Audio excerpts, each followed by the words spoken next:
Dan's story. This may seem like a trick question, but I asked it completely innocently. Ellen and I always talked a lot, asked each other strange questions, and always shared the pleasure of discussing everything under the sun. Why do you think clouds stay in the air?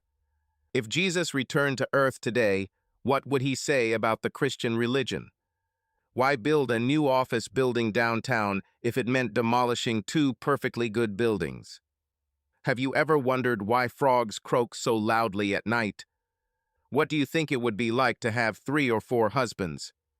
These questions seem the most stupid or boring to you, but my wife and I discussed each of them with pleasure, at least once in our lives. We met at Ohio University in a third-year philosophy seminar. I was a philosophy major, and she was a philosophy major and a political science major. From the first date, we talked and talked. You could say that our attraction to each other was more intellectual than sexual. Although, well, almost. Ellen is a short, curvy blonde, about 162 centimeters tall, with amazing breasts and a petite figure. In her early 40s, she's only gained 15 pounds from her college weight and still looks amazing. I keep myself in pretty good shape, too, but when we're together in public, it's like I'm invisible. Everyone is looking at Ellen. After a couple of dates, we realized that we were made for each other. We graduated, got married, stayed in Columbus, and got jobs at ASU. Ellen has worked in the registrar's office for many years, and I am the chief technical support specialist in the economics department. We raised 2 children. Dan Jr. recently graduated from Denison University and works in Chicago, and Alexis is a third-year student at Northwestern University. And all this time, already 23 years, we did not stop talking. Friends joke that each of us could remove the bark from a tree with conversations, and together we could skin a polar bear. Like every long-term couple, our sex life became less intense and infrequent over time, although it was still very enjoyable.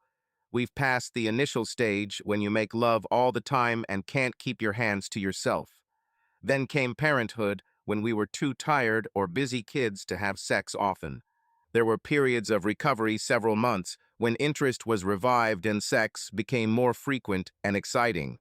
But there were also quiet periods when work, family problems, or a minor illness pushed sex into the background.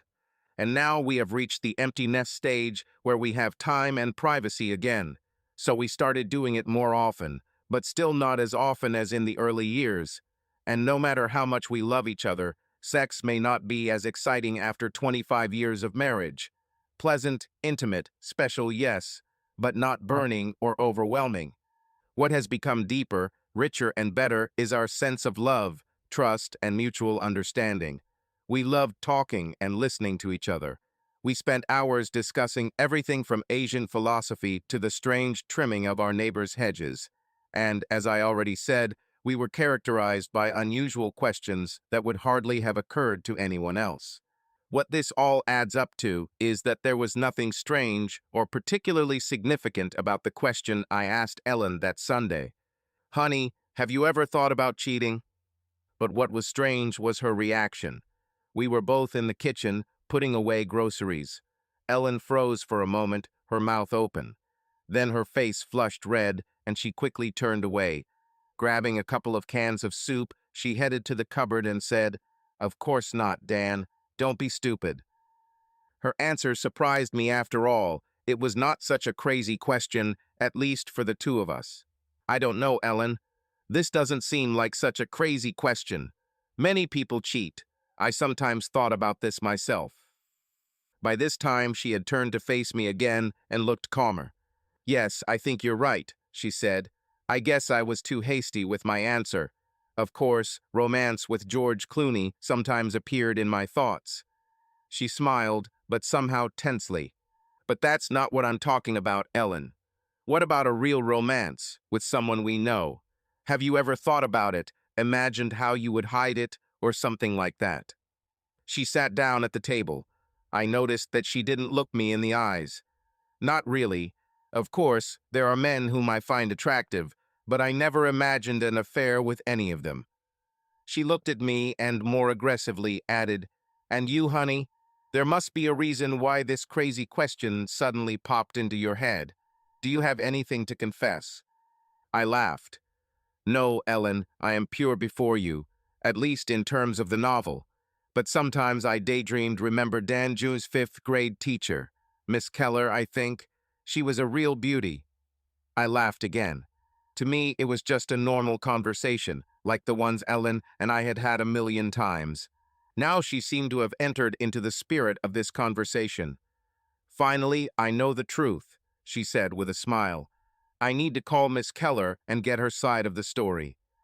We returned to the groceries, and after a few minutes our conversation turned to some other harmless topic. The question of treason fell out of my sight. Until that evening. On a typical Sunday, when we didn't have the kids at home, we'd have a quiet dinner, watch TV, and go to bed early. Perhaps we would make love if either of us were in the mood. But now we had a lot of time alone, so most often this was not part of our plans. This Sunday, however, Ellen disappeared upstairs immediately after dinner as soon as we had washed the dishes. I was going through work papers, and around 8:30 I heard Ellen call me. Honey, if you have a minute, please come upstairs. What I saw when I entered the bedroom amazed me. There were only 2 candles burning in the room on the bedside tables. Ellen lay in the center of the bed, and the sight was amazing. She had her makeup on, her combed hair hung loosely over her shoulders, and she was wearing her sexiest nightwear. I bought it for her when we went to Cancun. It was a true passion nightie, see-through in all the right places, and she knew I liked it when she wore it. See something you like, cowboy? Ellen purred. As I closed my mouth in surprise, I replied, I'm not sure. I guess I'll have to take a closer look. She laughed and said, Go jump in the shower and come back, you have 5 minutes. Of course, I was ready even faster. While I quickly washed myself, I wondered what was happening. Ellen's proposal to make love was not unusual, but the fact that she made such an event out of it was completely unprecedented. She could do something like this for our anniversary or my birthday, but definitely not on a regular Sunday evening. At least, this has not been the case for the last 15-20 years. When I returned to the bedroom, Ellen growled, Come here, and took me into her arms. We started kissing, and her energy surprised me. Usually our preparations for sex did not include a lot of kissing, but today she literally attacked my lips with greed. Her hands were everywhere, aggressively exploring me. She ran her hands over my chest, running them through my hair. When I slid my hands under her nightie and ran along her back, she moaned into my mouth and pressed her breasts against me. She moved her breasts back and forth across my chest. It was very strange. She hadn't been so easily aroused in years, and suddenly it had happened several times in the past month. Our caresses continued, and Ellen was more assertive than I could remember. She took off her nightie and slid over my body. She slid over my body like a cat, making sounds of pleasure. I stroked her back, chest, hips, everything I could reach, enjoying what she was doing. As she slid down, it was clear that I was in for a treat, which was rare for Ellen. And when I say rare, I mean it happened no more than twice a year. It soon became clear that this would be the best pleasure of my life. I leaned back, trying to catch my breath, feeling the sweet thrill of complete satisfaction and relaxation spreading throughout my body. Wow, I said. What was that, honey? The sex has been amazing lately, but today you were just obsessed. She pressed herself against me, rubbing her large breasts against me again. Just thought it was time to remind you how much I love you, Dan. Well, I'll be honest, I replied. I'm not sure yet that I completely remembered everything. Maybe you can remind me again in an hour. She laughed and said, Of course. They say that memory is the first thing that begins to fail. We snuggled close to each other and dozed off for a while. Of course, soon her hands began to explore my body again, sliding over my shoulders, chest, and finally to my hips and down. As I lay there enjoying it, I suddenly realized that Ellen almost never took the lead, although that had begun to change in the last few weeks. Then I gathered the strength to answer her in kind, caressing her large breasts, which still excited me even after 25 years of marriage. Soon we were clinging tightly to each other, moaning with pleasure, caressing each other with our hands. Breaking away from her embrace, I began to kiss her body, slowly moving down. I had sex with her, moaning in pleasure from her heat. After so many sessions, I was sure that she would just lie down and relax, allowing me to take her. But she surprised me again by moving energetically towards me. Her fiery energy made me feel at the peak of excitement. For a moment, I wondered if my wife had received a blood transfusion from a tiger, and then I stopped thinking and just continued to furiously have sex with her. We both enjoyed mind-blowing pleasure for a minute, after which I collapsed on top of her, exhausted. Although our sex life had been great for the past few weeks, this evening turned out to be perhaps the hottest sex I've ever had, at least in years. At that moment, I was too tired to think about why it happened. I just enjoyed the fact that it happened. We didn't brush our teeth or do anything else. Ellen and I blew out the candles, snuggled close to each other, and were soon fast asleep. Before I fell asleep, I felt her hug me tightly again and whisper, "I love you so much, honey." A sound woke me up. I didn't know what it was. I looked around. Ellen was not there. It was 3:20 a.m. Sleepily pulling on my underpants, I headed out of the bedroom. Before I even reached the stairs, I heard her. Ellen was downstairs, probably in the living room, and she was crying. I hurried to her. Ellen must have heard my steps because she began wiping her nose and trying to pull herself together. "Honey, what happened?" I asked. She smiled at me. Her eyes were red and her face looked haggard. It was obvious that she had been crying for some time. "It's okay," she replied. Something, maybe a dream, made me remember my dad. These thoughts made me sad, and I burst into tears. "I went downstairs so as not to disturb you." "Sorry, dear. Ellen's father died about 6 years ago. It was strange that she was crying because of him now, but I didn't talk about it. I just hugged her, calmed her down, and gently walked her back to bed. The next day at work, I couldn't find a place for myself. It would seem that I should have felt happy, enjoying the afterglow of the most exciting sex I had had in a long time and basking in the love of the woman I loved so much. But something was wrong. Too many strange things had happened in one day to ignore. I walked for a long time during my lunch break, trying to comprehend everything. I ask Ellen a random question about cheating, and she reacts very strangely, blushing and not looking me in the eyes. That same evening, she takes the initiative in an unusually active way and gives me the hottest sex since the beginning of time. It was the peak of several weeks of unexpectedly great sex, and then at night she cries downstairs. The most likely conclusion was both the most terrifying and incredible. She was, or is, having an affair. My innocent question obviously upset her for some reason, and what else could there be? If I'm right, the hot sex was caused by guilt, or some kind of overflow of passion, or even some kind of apology. And she cried, perhaps from the same feeling of guilt or fear for our marriage. Maybe Ellen thinks that I know everything about her affair, and I'm just playing some kind of game of my own. I walked around the university campus, hardly noticing the warm sunlight or the sounds of people around me. I was just thinking, Ellen and I had a good marriage, a strong marriage. I've never cheated, and I never thought she would do it. In the early years of our marriage, we knew a couple who practiced partner swapping. Of course, Ellen and I discussed this at length, as we do with all other topics, from anteaters to Zeus. Each of us acknowledged that we occasionally met people of the opposite sex who created attraction, but neither of us wanted to go anywhere near cheating or swapping partners. Sex with only each other was the price we were willing to pay for love and trust in a monogamous marriage. Considering how emotional and strange Ellen had been yesterday, it was unlikely that my random question had awakened her feelings of guilt over a long-standing infidelity. If her reaction was caused by an affair, as unlikely as it may seem, then the affair must have been recent. I also couldn't believe that she could have had some kind of long-term affair, even short-lived, and I wouldn't have noticed anything. Like I said, Ellen and I talked constantly about everything. We knew each other like the back of our hands. Our habits, friends, favorite foods, political views, favorite beers, hobbies, and sports interests. I knew her underwear size, just as she knew mine. It's hard to believe that I could miss a novel. On the other hand, what about her suddenly increased level of sexual arousal over the past month? The next question was what to do next. I didn't want to go home and question Ellen, both because I had no evidence and because I might be wrong, which would anger her.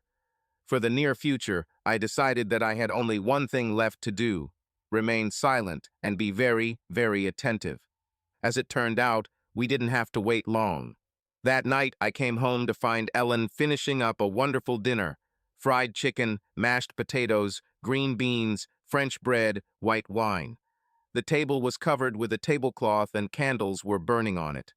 Everything looked and smelled great, and I told her so by hugging and kissing her. "What's the occasion, Ellen?" "This is wonderful," I said. "I just want to show my husband that I still care about him," she answered easily. But at the same time, there was some kind of tension on her face, even when she smiled at me. "Well," I said, "you know what they say, the way to a man's heart is through his stomach. Although, in fact, I always thought that there was another way, and you found it yesterday." She laughed and said, "Maybe I'll find him again soon.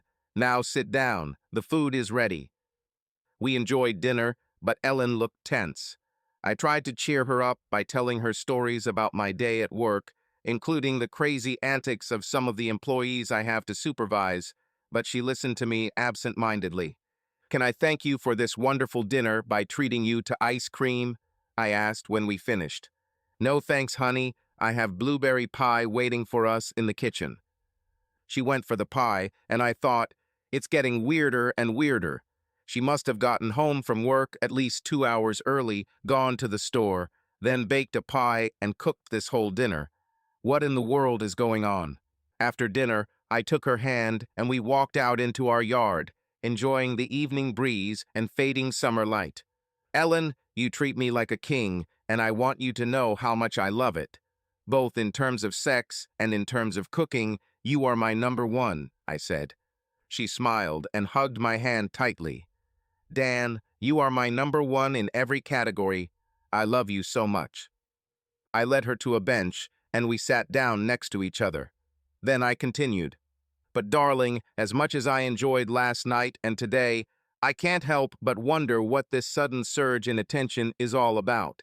Is something bothering you?" She looked into my eyes, trying to smile. "No, honey, nothing." "Is it true?" I asked. "Is it true?" "Exactly," I repeated, looking intently at her. "Exactly," she answered again, her smile faltering slightly. "Are you sure?" I said for the third time, with a strong accent, still looking at her. "I'm sure," she said again, and suddenly burst into tears. She clung tightly to me, sobbing as if her heart was ready to burst. I hugged her and tried to calm her down, although I myself was full of anxious forebodings. Finally, her sobs subsided a little, and I was able to say, "Come on, Ellen. You can tell me anything. I love you." She looked at me, eyes wide. "Dan, I don't know if you can say this after you find out." She moved away from me on the bench and covered her face with her hands. I waited, and finally, she straightened up. Without looking at me, she said in an even voice, "Dan, I slept with Chris Dobie." Ellen's story. "Honey, have you ever thought about cheating?" When Dan asked me this question in the kitchen, I almost died. I mean, my heart almost jumped out of my chest, and I felt like my lifeless body was going to collapse to the floor. It was like a shotgun hit to the stomach. My mind didn't freeze, it rushed in 30 different directions at once. Why is he asking? Does he know? Does he suspect? How could he know? Does he feel guilty about something himself? What can I say to look natural? Is it too late to act naturally? Confess? Should I just pretend I'm having a heart attack? I could feel the blood rushing to my face, and I was sure Dan was staring at me. I couldn't understand how much time had passed since he asked this question. 10 seconds, a minute. I grabbed the groceries and turned to the closet. "Of course not, Dan," I said. "Don't be stupid." My words sounded suspiciously guilty, even to me. My words seemed frankly guilty to me. Dan and I always asked each other all sorts of questions: practical, philosophical, hypothetical, and simply ridiculous. This has been one of the sweetest things about our marriage, our shared desire to think and discuss. So why did I judge him for a question that was no different from others we asked each other? Thank God Dan didn't seem to recognize my response as a desperate, panicked, guilty excuse. He continued the topic for another minute or two, but without much interest and certainly did not put pressure on me. I gradually realized that this was just another random question and not a veiled test of a suspicious husband. My heartbeat returned to normal, and within minutes we were talking about other things. But this question did not leave my head. In fact, he had been hanging around there for more than 2 days, and to be precise, almost all the time for the past few weeks. I loved Dan, I loved him very much. After several failed college romances, I met him in my third year at Ohio State University and knew after just 3 dates that he was the one. I've always been very talkative, and so is Dan. But what attracted me to him, besides his broad shoulders and charming smile, was the way he listened.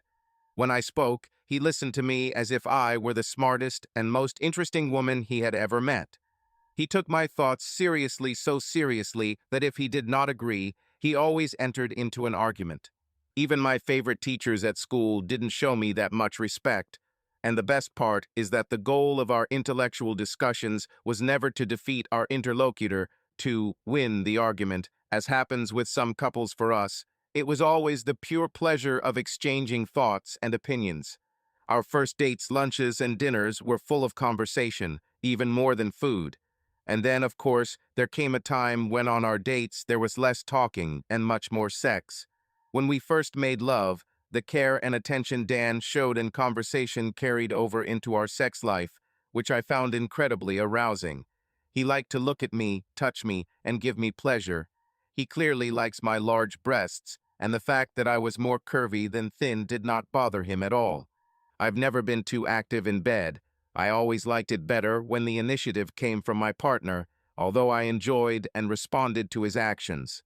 Dan was the first man in my life who spent enough time on affection and care to understand what I liked and really turn me on. Once we figured it out, our sex life became amazing. I couldn't get enough of him, and we were like rabbits for the first few years. Then the children came, first Dan Jr., and then Alexis. And the years that were full of joy from raising them also became years when time spent just the two of them faded into the background. We had less time and energy for each other, both for making love and for discussing, say, ways to lay a lawn in the backyard. We tried to sometimes take a vacation and spend time together. It always recharged our emotional and sexual batteries. Sex was no longer as hot, almost desperate as before, but we knew each other well and knew how to give each other pleasure, and we strived for this. Since Alexis left for college, we have more time and privacy, and our time together has become especially enjoyable. At 45, we were both still quite young, and some of the spark had returned to our love life. Of course, it was no longer the same as at 20 years old, but nothing compares to this age. The day my life started to fall apart was the day of a party on my friend Emily's terrace. Emily and I have worked together at the front desk for many years. She is a pleasant widow in her 60s, very close to her large family. There were many friends and colleagues with their spouses at the party. Dan and I knew almost everyone and were just having a good time when Emily approached us with a tall man. "Dan, Ellen, let me introduce you to Chris Doby, my nephew. Chris is a graduate student in anthropology who just started this year and lives with me." It was like a cliché, like a bad movie. My knees buckled, my heart began to beat so loudly that everyone on the terrace seemed to hear it. I felt my face turn red. Only 5 seconds had passed from the moment I saw this young man, and I already experienced sexual attraction that I had never felt in my life. Dan shook Chris's hand, and I barely managed to say hello, trying not to give myself away. Chris was about 35. He was tall and handsome, but not the type to literally take your breath away, at least not to most women. He looked fit, athletic, with a natural masculine charm, but not one that would make all the women on the street turn their heads. Unless I was driving. To this day, I don't know why I reacted to him that way.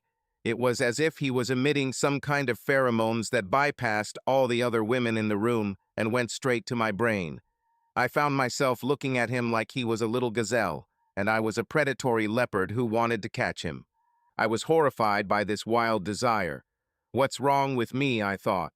A happy, married 45-year-old woman standing next to her loving husband. I see a handsome man, 10 years younger than me, and I'm ready to tear off my clothes and drag him into the bushes. The rest of the party passed in a blur. Dan, Chris, and Emily and I chatted a little about his curriculum, but I could barely say a word. I managed to nod, smile, and interject, really, at the right moments so as not to seem stupid. Then everyone left and I hurried to the bathroom. There I washed my face with cold water and tried to come to my senses. I felt as if I had been injected with a huge dose of an aphrodisiac, and it scared the living daylights out of me. Out of fear more than anything else, I tried to stay close to Dan. Every time I caught a glimpse of Chris in the crowd, another wave of desire ran through me. After an hour, I couldn't stand it anymore. I leaned over to Dan and whispered, "Honey, I think it's time for us to go home." He looked at me in surprise, and I smiled and, looking around to make sure no one was seeing us, ran my hand along his thigh and lightly touched him through his pants. "I need to do something at home," I added quietly. Dan just smiled, and a few minutes later, we were on our way home. I practically tore him apart as soon as we were in the bedroom. I was like crazy, completely beside myself. I didn't even want long caresses, and I didn't need it, because I was very excited. I literally pushed him onto me, and we copulated furiously, like two madmen. Dan didn't know what came over him, but he was clearly enjoying himself. "Wow," he exhaled, barely catching his breath. "Did a truck hit me? Or maybe an ambulance? That would be better. I think I'll need it." I didn't say anything, just smiled and kissed him. I was still burning with desire, and after a few minutes I lowered myself to please him, preparing him for the second round. That night we made love 3 times in 2 hours. We almost made it to the fourth, but Dan couldn't get horny enough to have sex with me, so I gave him pleasure. The next day, Dan asked me several times what caused his sudden luck. Of course, I couldn't tell him that the reason for my burning desire was Chris Dobie. Instead, I smiled mysteriously and said, "Sometimes a girl suddenly realizes what a treasure she has and feels gratitude for it." This, of course, was not entirely true, but it made Dan happy and helped deflect a question that I did not want to answer. Over the next few weeks, Dan continued to benefit from my reaction to Chris. From our usual 2 or 3 times a week, we suddenly began making love almost every evening, and I was more involved in the process than I had been in years. We tried forgotten positions, spent more time caressing, and simply aroused each other more. In my head, of course, I was making love to Chris. Dan probably wondered what was going on, but we were both so happy with each other that we didn't talk about why. And all this time I continued to think about Chris, wonder and worry. I tried to understand why I reacted so strongly to him with such passion that I had never experienced before, and I was afraid that this might happen again. After all, he lived in Columbus with Emily, and I could meet him at any moment. One day I saw him. He was far away, about 50 meters from me, on the other side of the street, carrying a large box, perhaps with books. He was walking in the opposite direction and didn't notice me. I froze, filled with desire again, memorizing every detail of his shorts-clad legs, his tanned arms, and the way his hair curled at the back of his head. When he turned the corner and disappeared, I realized that I had been holding my breath the whole time. That night, I dragged Dan back to bed for another wild session, but this time it was more out of fear than desire. My reaction to Chris started to really scare me, and I didn't know what to do about it. One Friday, around 11:45, I was sitting at Elgin's eating a sandwich. It was my day off, and I decided to do a little shopping in the city center without any particular purpose. Chris entered the restaurant. I froze with fear. Before I could decide whether I wanted to call out to him or hide behind my book, he noticed me. Chris immediately came up to me with a friendly smile and extended his hand. "Hi, I'm Chris," he said. "Emily's nephew. We recently met at a party. You're Ellen, right?" Having gathered my strength, I answered warmly and invited him to sit at my table. Our lunch must have looked quite friendly from the outside. We smiled, laughed, and had a nice conversation. Chris turned out to be an intelligent and thoughtful person, very passionate about his anthropology program and well-versed in academic politics. To say that he turned out that way is an understatement, because in reality I was barely listening to what he was saying. I, of course, answered something, but first of all I was aware of two things. Firstly, how attractive he was, and secondly, how excited I was. It was excruciating, exciting, and terribly awkward. I flirted with him absolutely shamelessly. This became obvious to me later. I did all the subtle things women do to show interest. I copied his poses and movements. I leaned on my elbow while he did the same. I showed him my palms, which some scientists say is a signal of interest and availability. I smiled constantly, sometimes licking my lips. And whenever possible, I would lightly touch his arm or wrist, or lightly hit his bicep, pretending to laugh at his jokes. He had to be completely blind not to notice that I was pushing on to him. And looking back, I realize it probably wasn't easy for him. At first, he was just hanging out with a nice older woman who worked with his aunt. Then he must have gradually realized that she was flirting with him. Then he had to decide how far I was willing to go and whether he was interested in it himself. Eventually, he realized that he was interested and began to reciprocate. Towards the end of lunch, which we dragged out as best we could, he also smiled at me and touched me lightly. I was delighted and at the same time gripped by incredible fear. I had absolutely no idea what to do next and couldn't control myself. Without thinking for a second, I suddenly said, "Chris, I have 6 flavors of ice cream in the freezer at home. How about you come over to my place and have dessert?" It was so obvious that I wanted to fall into the ground. He looked at me for a long time with a slowly spreading smile. His gaze read, "I understand perfectly what you mean, and I accept your offer." What he said out loud was much more polite. "Sure, Ellen, that sounds great. If you really don't mind." I was walking, so Chris drove us to my house. We continued to have a pleasant conversation along the way, both clearly avoiding the topic we were both thinking about.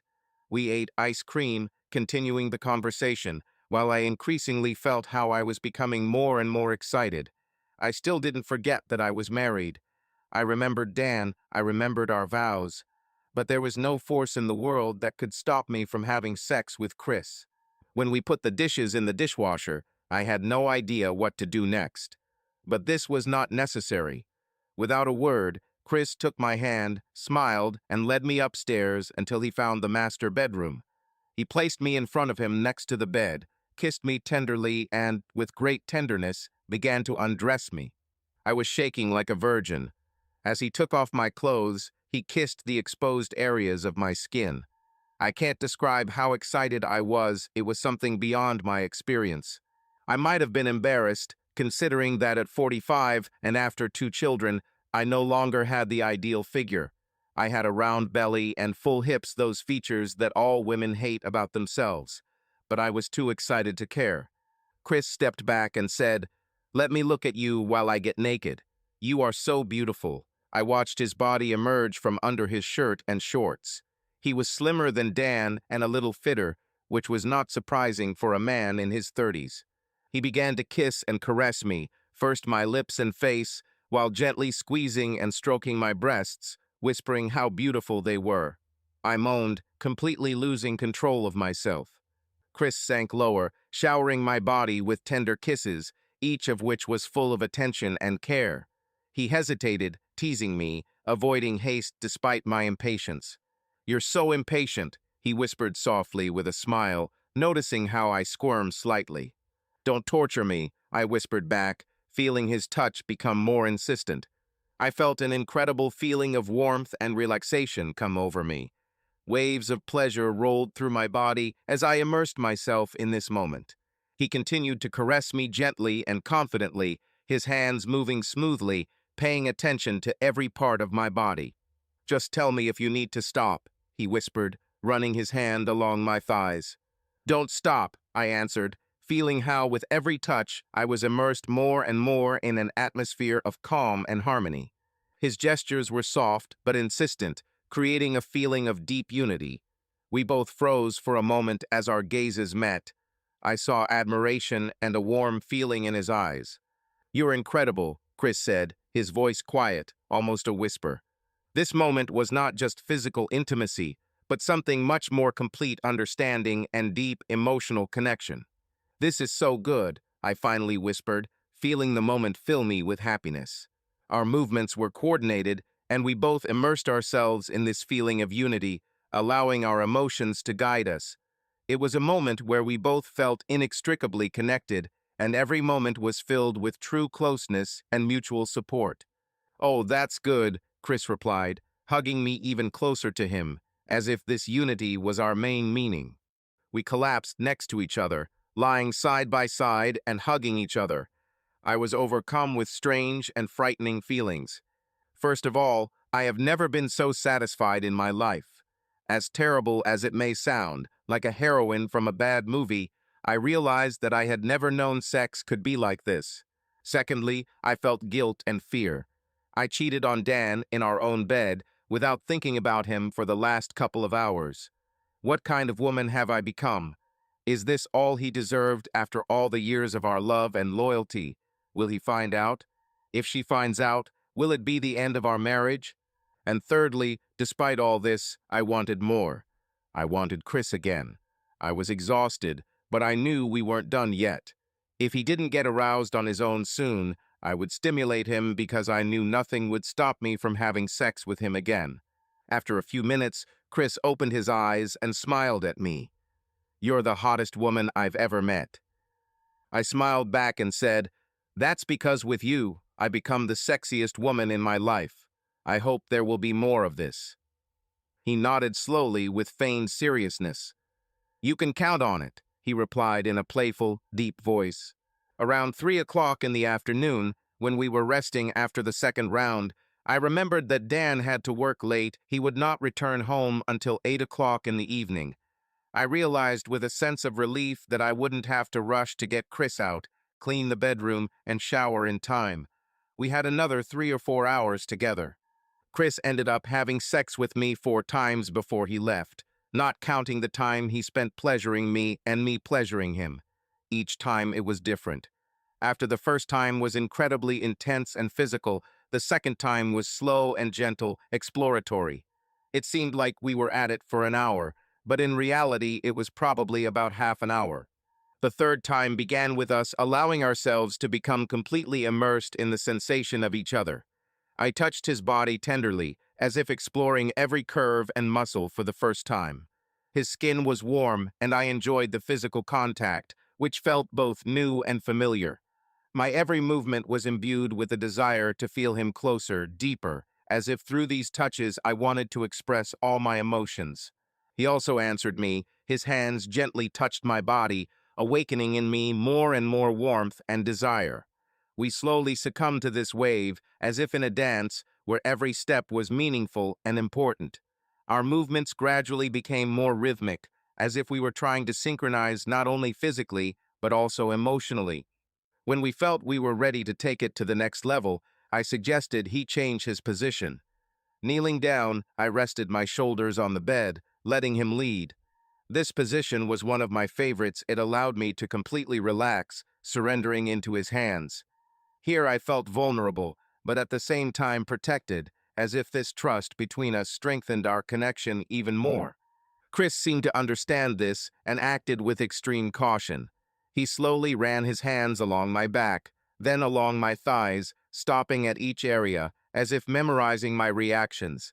His touches were warm and careful. They were in no hurry and allowed me to enjoy every moment. There was so much attention in these touches that I felt like I was at the center of his world.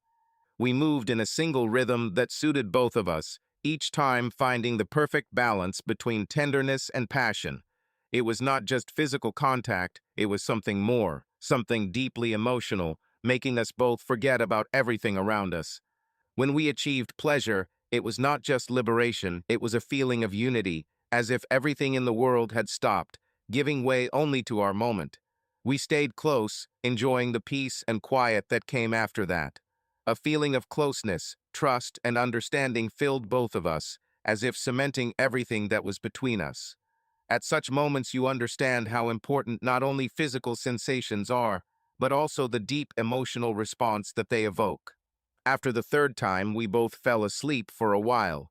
When we woke up around 5:30, Chris thought it was time for him to leave, but I said Dan wouldn't be back until 8. Then he took me into the shower, and we began to wash each other, gently touching the places tired from pleasure. I wouldn't have believed it, but after a few minutes this Chris was awakened by desire again, and I felt that I was aroused again. We jumped out of the shower, merrily dried ourselves off with large towels, and rushed back to bed.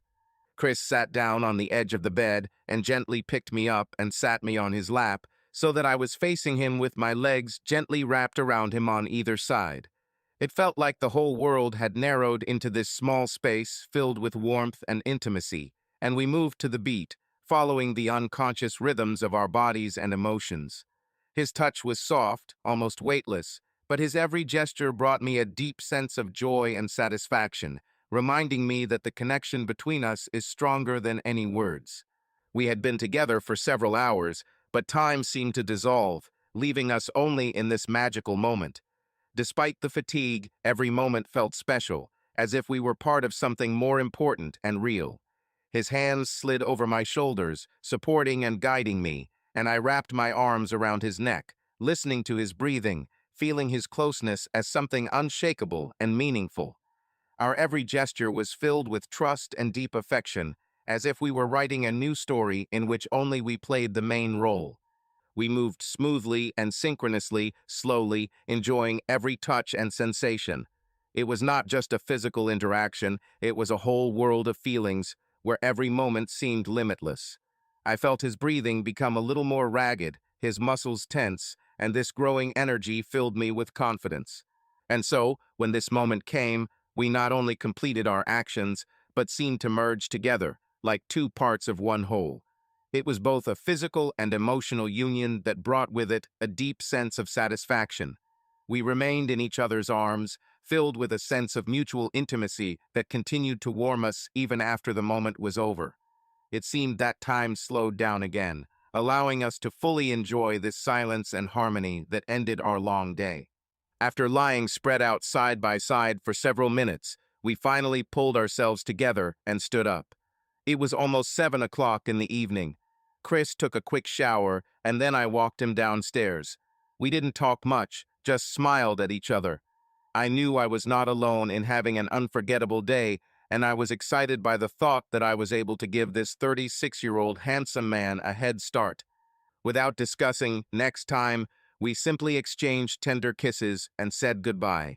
I dragged my tired body back upstairs, peeled off the stained sheets, threw them in the wash, remade the bed, and jumped into the shower once more.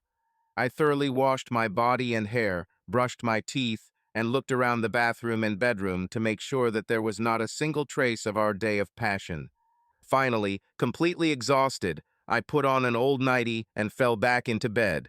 I didn't even have the strength to think about what I had just done. I fell asleep within seconds. When Dan returned from work, he must have been surprised to see me already asleep, but he didn't wake me. Like an attentive and caring husband, he found his own dinner in the refrigerator, watched TV or read something, and then went to bed without disturbing me. The next morning, my nightmare began. I woke up early. For a moment, my tired, happy body reminded me of the complete bliss I had felt with Chris the day before. But that moment was immediately followed by a wave of guilt that twisted my stomach into a knot. How could I betray Dan like that? How could I cheat on him in our own bed, without a moment of regret? I went downstairs to make coffee. I was in a panic, trying to gather my thoughts before Dan woke up, and I came face to face with him. I was sure that he would look at me and immediately understand what I was doing. Bustling around the kitchen, preparing Dan's particularly delicious breakfast of pancakes and bacon, I tried to sort out my confused thoughts. Two ideas persistently crowded out all the others, no matter how hard I tried to curb them. First, I did something terrible, shameful, disgusting. I acted selfishly and dishonestly, doing something that would deeply hurt Dan if he ever found out about it. A wave of remorse washed over me. The second thought was that I absolutely, unconditionally, and accurately knew I would do it again. The pleasure and excitement of my day with Chris was like an addiction. My whole body was shaking, my skin seemed to glow, and I wanted to dance around the kitchen and scream with joy. I had never experienced anything like this and couldn't imagine never experiencing it again. It was unthinkable. That's the state I was in when Dan came down and joined me, torn between guilt and misery, but at the same time full of joy, like a child at Christmas. At first he noticed my joy. Smiling, he hugged me. "You clearly woke up in a good mood today," he said, kissing me. "I haven't seen you so cheerful for a long time." I breathed a sigh of relief. At least my guilt wasn't written all over my face. "I feel great, Dan. Yesterday I was terribly tired. I went to bed earlier than usual and slept through the night. I didn't even hear you come. I'm sorry I didn't cook you dinner." We had breakfast together. Dan, as usual, was chatting about some problems at work, and I pretended to listen while trying to suppress my own feelings. The rest of Saturday passed without events. We did the usual things. We went shopping, Dan worked in the garden. In the evening, we had dinner out and went to the cinema, everything as usual. To my great relief, he did not notice anything strange, did not realize that I was completely upside down, that I was no longer the same woman to whom he said goodbye on Friday morning. Of course, every free corner of my mind was obsessed with my internal conflict. I have to stop seeing Chris. I can't stop seeing Chris.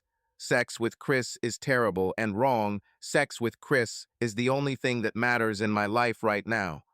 This internal struggle completely exhausted me, and hiding it from others was even more difficult. By the end of the day, I had come to the conclusion that I wouldn't be able to make a decision until Monday since Dan and I would be spending the weekend together. This eased my suffering a little, and on Sunday, I felt a little less on the edge of madness. Until Dan asked an innocent question, and I felt like I was falling off the edge of the earth and straight into hell. 10 or 15 minutes passed when the topic of conversation changed, and it seemed that I had avoided the impending disaster, but the feeling of guilt returned with renewed vigor. I love my husband so much. He was always so reliable, loving, caring, and responsible. He is a wonderful friend and lover, and so faithful. And in response, I cheated on him, like the last girl of easy virtue. As I was preparing dinner, it occurred to me that one way to show my feelings for him was to give him a night of passion. We'd been having sex quite a bit lately as my constant lust for Chris was fueling me and Dan. But today I decided to surpass myself, to give myself completely, to show him how much I love him. I went all out. Makeup, hair down, the sexiest nightie I own, and candles in the bedroom. When Dan came in and looked at me dumbfounded, I rushed him to the shower. I was ready to give him amazing pleasure, and I wanted him to be clean. I was very persistent with Dan that night. When we finally got around to having sex, it was wild, probably as wild as Dan and I had ever had before. I was so excited that I couldn't stop squirming and moving towards him, and he answered me. There was only one thing wrong with all of this, of course. I couldn't get Chris out of my head the whole time I was having this wild sex with Dan. I didn't compare, and that doesn't mean sex with Dan was worse. Sex with Dan is always wonderful, and our love, trust, and intimacy is an integral part of that. That night with Dan was one of the most exciting and satisfying things we have ever experienced together. But my sex with Chris 2 days ago was mind-blowing, over the top, and I couldn't stop thinking about Chris. The feeling of guilt was unbearable. I hugged Dan tightly and whispered to him that I loved him, and then he peacefully fell asleep. On his face was that same happy smile that I so wanted to give him. But I couldn't sleep. Unhappy, filled with guilt and shame, I tossed and turned. Around 2:30 in the morning, I got up and went downstairs so as not to accidentally wake Dan. Before I knew it, I was crying and then sobbing, realizing that my passion for Chris would cost me my marriage. How could I do what I did? Is sex, even amazing and exciting, worth ruining your entire life? To my horror, Dan came down and found me. I tried to straighten myself out, but it was obvious that I was crying. I lied and said I was thinking about my father, but I doubt he believed it. However, he did not put pressure on me. Instead, he gently hugged me until I calmed down and then took me back to bed. Soon Dan fell asleep, and I, feeling even more guilty because of his kindness, just lay in the dark. Monday was just terrible. Dan and I had breakfast as usual and went our separate ways to work. I couldn't concentrate on anything. All my thoughts were only about Chris and about Dan, about the incredible pleasures I had with Chris and how I betrayed Dan. All morning I fought with myself. I won't call Chris. I won't call Chris. At 10:25 I called him. To my disappointment and relief, he was not at home. I didn't leave a message, of course. I didn't want Emily to hear my voice. It was good, I thought, even though I was crushed. If I can't reach him, I won't give in to temptation. This relief lasted until 10:45. I called again. He was still gone, thank God. I was able to somehow make it through the entire day by calling him 3 more times. I was never able to reach him and did not leave a message. When I wasn't fighting with myself not to call Chris, I was fighting over Dan. There my feeling of guilt was mixed with fear. Finally, at 3:30, I couldn't stand it anymore. I told my manager that I wasn't feeling well, and she allowed me to leave early without much objection. I ran to the store, bought ingredients for a special dinner, and then went home and started cooking. I baked blueberry pie, Dan's favorite, and then cooked a nice dinner of his favorite foods. Apparently, I was so excited and desperate that I didn't notice how suspicious all these signs of attention could look. I just knew that I was scared, that I loved him, and that I wanted him to understand this. Looking back, I understand how stupid it was. We had a good dinner, and he appreciated it. But after dinner, as we walked around the backyard, he started asking me questions about what was going on. He was kind as always, but persistent. He didn't give me the opportunity to evade. It was probably obvious to him that something was bothering me. Finally, I couldn't hold back any longer. All the fear, tension, and worries inside me burst out. I started to cry, and he hugged me and began to console me, but then I jumped off the cliff. I couldn't stop. Dan, I slept with Chris Dobe. There was a long, long silence. Dan just stared at me, his face expressionless. His jaw didn't drop in shock. Apparently, he already suspected something, although he probably knew nothing about Chris. I couldn't hold his gaze and turned away. My body felt like it was ready to explode. I was overwhelmed by 2 thoughts. First, I was scared to death that my marriage had just ended. Secondly, I realized that I had just done the only thing that would ensure that I would never see Chris again. This made me both relieved and desperate. There was now no way Dan would allow me to continue my relationship with Chris unless he decided to get a divorce and get out of my life. So my romance, if you can call it that, was over. But at what cost? When Dan finally spoke, I could hear that he was having a hard time maintaining his composure. Do you want to tell me how it was? Dan. Yes, I'll tell you. Just please don't forget how much I love you. I started crying again. I ruined everything, I know it, and I'm so sorry, but it's not because I don't adore you. This time, he let me cry without hugging me. I couldn't blame him for that. When I calmed down a little, he said, "Well?" I wiped my face. It only happened once, on Friday.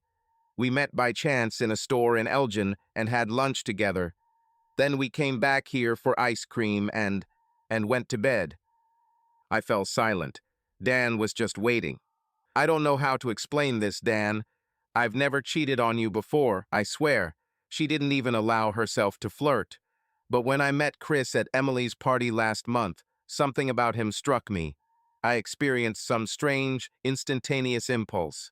This has never happened to me, to see a person for the first time and be so excited. You remember how I dragged you home for sex then? Well, I'm ashamed to admit it, but Chris's idea turned me on at the time. Dan was still speaking in a calm voice. So this is what all those amazing weeks of sex were all about. I lowered my head. Mostly. It was like a fever that took over me from the moment I met him. I couldn't stop thinking about him.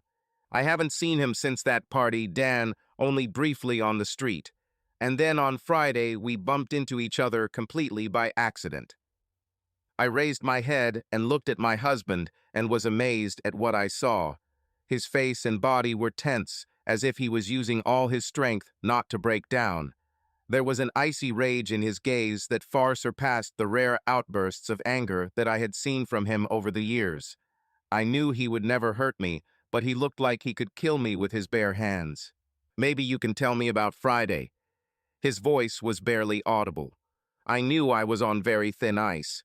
My husband deserved complete honesty. It was the least I could give him. But at the same time, I understood that our marriage could depend on how I told this story. It was my fault, Dan. Fully. It's not Chris's fault. I started this over lunch, and he just gave in. I invited him home myself. What do you mean, started it all? Could you please clarify? Dan's voice was harsh, his sarcasm cut to the heart. It's just, like at Emily's party, I was turned on just by his presence. I didn't plan on this. I didn't plan on seducing him, Dan. I didn't plan anything. It was like I had lost my mind. She flirted, smiled, and often touched his hand when he joked. All these little things women do to show that they're interested. I'm so sorry. Yes, you say that all the time. Continue. His voice was cold. I felt a growing fear. Dan, maybe we should save the details for another time. When will we both calm down? No, damn it, suddenly he shouted at me. I want to know all the dirty shit right now. I want to hear everything so I can decide what my life will look like next. I waited, trembling with fear, until he said more quietly, It's okay, Ellen. You know that I will never hurt you. But I need to know everything now. Inside, I sighed heavily. I saw no other choice but to continue. By the end of lunch, I think Chris realized I was flirting with him. When I invited him over for ice cream, we both knew what it meant, sex. So he drove me home and we ate ice cream. And then we went to bed. And, he insisted, Oh, Dan, what do you want me to say? How did it go, my dear wife? Did he fuck you well? How many times have you done this? Does he have more than me? Does he use his body parts well? Have you learned any new positions? When's the next time you're going to have sex with him? Are you going to leave me? I gasped. Oh my God, Dan, there will be no next time, and I will never leave you. Unless you kick me out. I love you and always will. It was something crazy, unintentional, for which I am ashamed. I don't want to be with Chris, I want to be with you. What I said was true. Of course, I didn't mention that the only reason I wouldn't be with Chris again was because Dan now knew about it. I looked at him. He relaxed a little, just a little. Fine. Then tell me about sex. About how you had sex. I was silent as long as I could. Then I started speaking. Dan, I'm sorry. The sex was very exciting. I told you that I felt this crazy attraction to him from the very first time I saw him, and it turned me on a lot. We did it 4 times, in different poses. Then he left. All this was true, but not the whole truth. I would have died before I let Dan know the whole truth, that this sex was amazing, incredible, beyond the realm of possibility. No matter how events developed further, he did not need to know this. I remained silent, hoping that he would not press for further details. But I was unlucky. So it was better than sex with me. Oh my God, I thought. It was better than anything. Better than sex in heaven. This was different, Dan.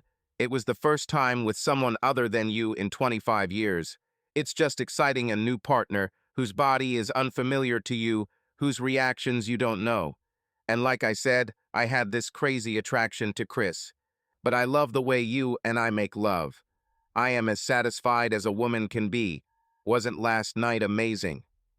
Yes, actually, Dan replied. But since we're talking about it, what happened yesterday? Sex to make amends. A little compensation from a guilty Ellen for her sins. Or were you just testing out what it would be like to have sex with Dan while thinking about Chris? His voice became cold again, full of anger. No, honey, I answered slowly, trying to be as clear as possible. Yesterday, I wanted to show you how I feel about you, like tonight's dinner was a sign of that. It was my way of saying, I adore you, you are the only man for me, I want to give you all of me. And I admit, I was scared to death about what I had done, scared to death that I was going to lose you. I like it, he replied sarcastically. You're the man for me, just not the only one, right, Ellen? He stood up abruptly and began nervously walking back and forth across the yard. I waited, afraid to say or do anything that might make the situation worse. He walked, clenching and unclenching his fists. You could see from his body how angry he was, even though he didn't say anything. Finally, he stopped in front of me. I'm going inside to pack my things. I'm getting out of here for a while. I'll find myself a hotel. I need to think, and I'm too pissed off to think right now. I was almost sure this would happen. I said, I can go, Dan. I'm the one who ruined everything. No, I don't want to spend another night in this bed, probably never. And suddenly, he quickly walked into the house, throwing over his shoulder, I'll call you. I sat quietly in the garden, trying not to cry again, until I heard the sound of his car driving away. Chris's story. I can't say I had any particular interest in Ellen. When I first met her at my aunt's party, she was just one of the many nice people I talked to. Although, of course, I noticed her figure. She doesn't have the ideal model appearance, but she is quite curvy and her breasts are excellent. And not just great for a woman in her 40s, they would be great on anyone. Meeting her a few weeks later in a cafe in Elgin was pure coincidence. I wasn't sure if I wanted to sit at the same table as her, but she was so friendly and waved at me that I didn't want to seem rude. It took me a while to realize that she was flirting with me. If it had been a woman my age, I probably would have understood faster. But when I finally noticed and watched for a few more minutes to make sure I was right, I felt a little foolish. How could I not notice if it was so obvious? Then I had to decide what to do about it. During my time at university, I dated a few girls and had a couple of casual relationships, but nothing serious. And to be honest, the girls I slept with weren't anything special. A couple of them were very attractive, but neither of them were particularly active in bed. Maybe these are typical intellectuals. There are more thoughts in the head than in the body of desire. Anyway, once I realized that Ellen was essentially asking me to sleep with her, it didn't take me long to decide that I liked the idea. She had a great body and was fun, plus I felt like we would have a good time together. I had no experience with married women before, and I thought about it for a minute, but since she was so openly interested in me, I decided it wasn't my problem to take care of her marriage. It was her choice. When we arrived at her house, I immediately realized that she was both nervous and incredibly excited. This, of course, flattered me, so I took the initiative, took off her clothes. She really has a great body, despite the fact that she doesn't look like a model, and began to act. It was the hottest sex of my life, without a doubt. Ellen was literally hungry for it, and was much more active than the recent college girls I slept with. She was completely wild, as if I had given her a charge of electricity. And when we started having sex, it was powerful and intense from the very beginning. We were literally throwing ourselves at each other. She's definitely not one of those who will just lie there and wait for this to be done to her. After our first time, I already knew that a very busy day was ahead of us, and so it was. We did this 3 more times, with lots of kissing, touching, and pleasure in between. Sometimes we were gentle and slow, sometimes we were wild and forceful. I thought we'd be done after the 3rd time, but her husband wasn't due back until later that evening, so we took a shower together. In less than a few minutes, we were aroused again. It was amazing, not just the fact that we did it 4 times, but how intense it was. I've never received this kind of attention before. It was just an incredible day. I don't know if we will meet again. Of course I don't mind, but I'll let Ellen make the decision. She's married, and I, despite all the fun, am not interested in ruining someone's marriage. Maybe she and Dan are fighting, or maybe they're in an open relationship. I don't know. But the next step will be Ellen's. Dan's story. Dan, I slept with Chris Dobe. In the silence after her words, the first thought that came to my mind was, this is it. I became a cuckold. I was a happy, contented husband, and now I'm a cuckold. What a banality. Poor fool who thinks he has a happy family, while his sexy wife is tumbling around with some young guy behind his back. How many times have I heard stories like this? But this time it happened to me. It was I who felt the emptiness where my heart used to be. I was the one wondering if I still had a wife, and if I wanted her to stay. If I were the kind of person who could hit my wife, I probably would hit her. Although no, I'm not like that. It's just unthinkable. I haven't even come close to it. But maybe it gives you an idea of how angry I was. It seemed to me that every muscle in my body was tense, as if I could lift an entire car alone. I managed to more or less maintain my composure and forced Ellen to tell me about it. She clearly didn't want to do it, and I got the feeling that she was sparing my feelings by only telling part of the truth, not saying how wonderful it was with Chris, but I definitely got the point. She had a passion for him for several weeks, but thank God they only slept together once. It was at least something, a small consolation. If, of course, it's true. And there was no reason not to believe her. She admitted it herself. Why wouldn't she then confess everything if there was something else? She would only risk me finding out about the rest later. In some ways, what she said, especially about the instant and all-consuming sexual attraction to Chris, seemed completely incredible to me. As if this is a made-up story for some fiction story. This is too convenient, as if it was specially invented to justify her betrayal. I've never experienced anything like this, as if I had lost my head. He just knocked me off my feet. I didn't know where I was or what I was thinking about, and so on. Who will believe this exaggeration, this absurdity? This is nothing like my humorous, sensible, skeptical wife. No, it seemed absurd, except for one case. I remembered what happened to me and Bridget. I considered staying with friends, but decided it would be better to stay at the Marriott near the OSU campus. It was convenient, personal space, the ability to walk to work, and most importantly, I wouldn't have to tell my friends about my situation and see their sympathetic faces, full of pity and, perhaps, a secret feeling of superiority. I checked into my room, then went down to the bar and quickly drank 3 beers, hoping they would help me sleep. Unsuccessfully. You wouldn't believe how long the night can seem, especially between 3 a.m. and 7 a.m. And maybe especially when you're thinking about the fact that your wife cheated on you, and maybe your marriage, the one you thought was happy, has come to an end after 23 years. When the one you love most in the world suddenly deprives you of your peace of mind, it feels like a stab in the back, or in the heart. Perhaps like being stabbed in the heart from behind. Either way, it was a long night.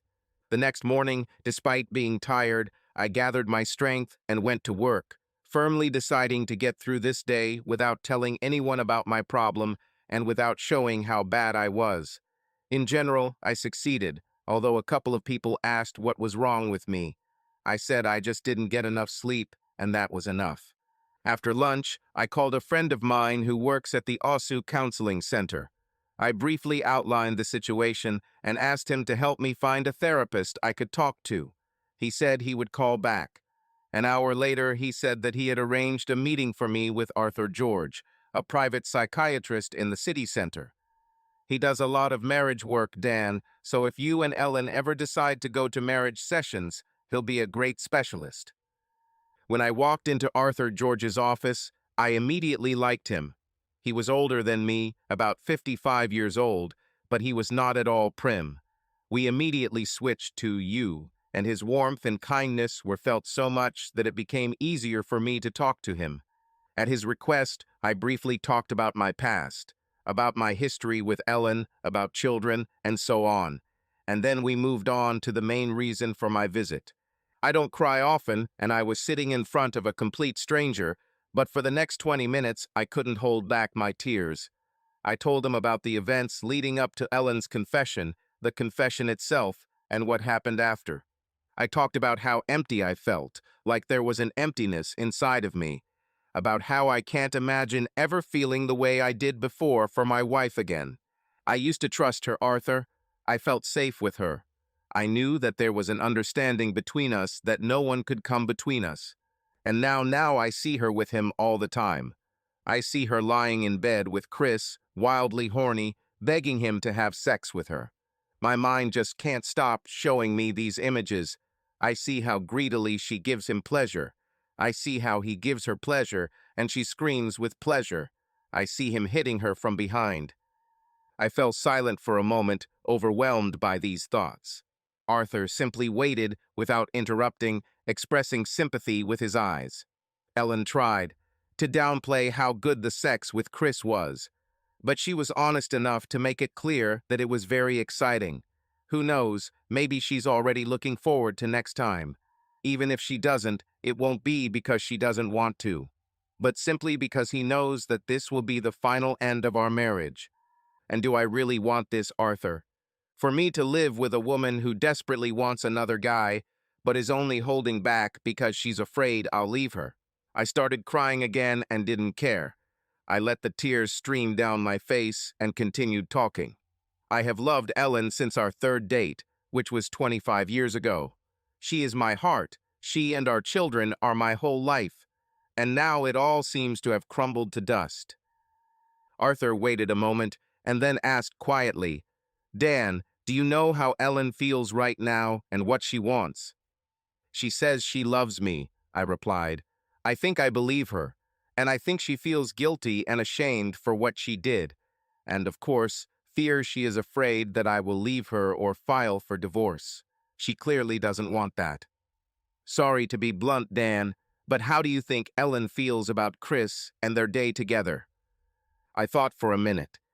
Honestly, Arthur, I think she herself is confused in her feelings. First of all, she felt this crazy attraction to him from the first meeting. Then I think they just had wild sex on Friday, even if she tried to play it down a little so as not to hurt me so much. He probably completely turned her world upside down. If I had to guess, I'd say she's dying to sleep with him again. But like I said, the only thing that can stop her is the fear of losing me. Arthur looked at me with sympathy. And she'll lose you, Dan. I looked at him sadly. I don't know. I love her, that's for sure. And the prospect of living alone in a small apartment, rebuilding my life from scratch, does not appeal to me at all. But how can I just go home? What should I say? Hello, darling, I'm back. All is forgiven.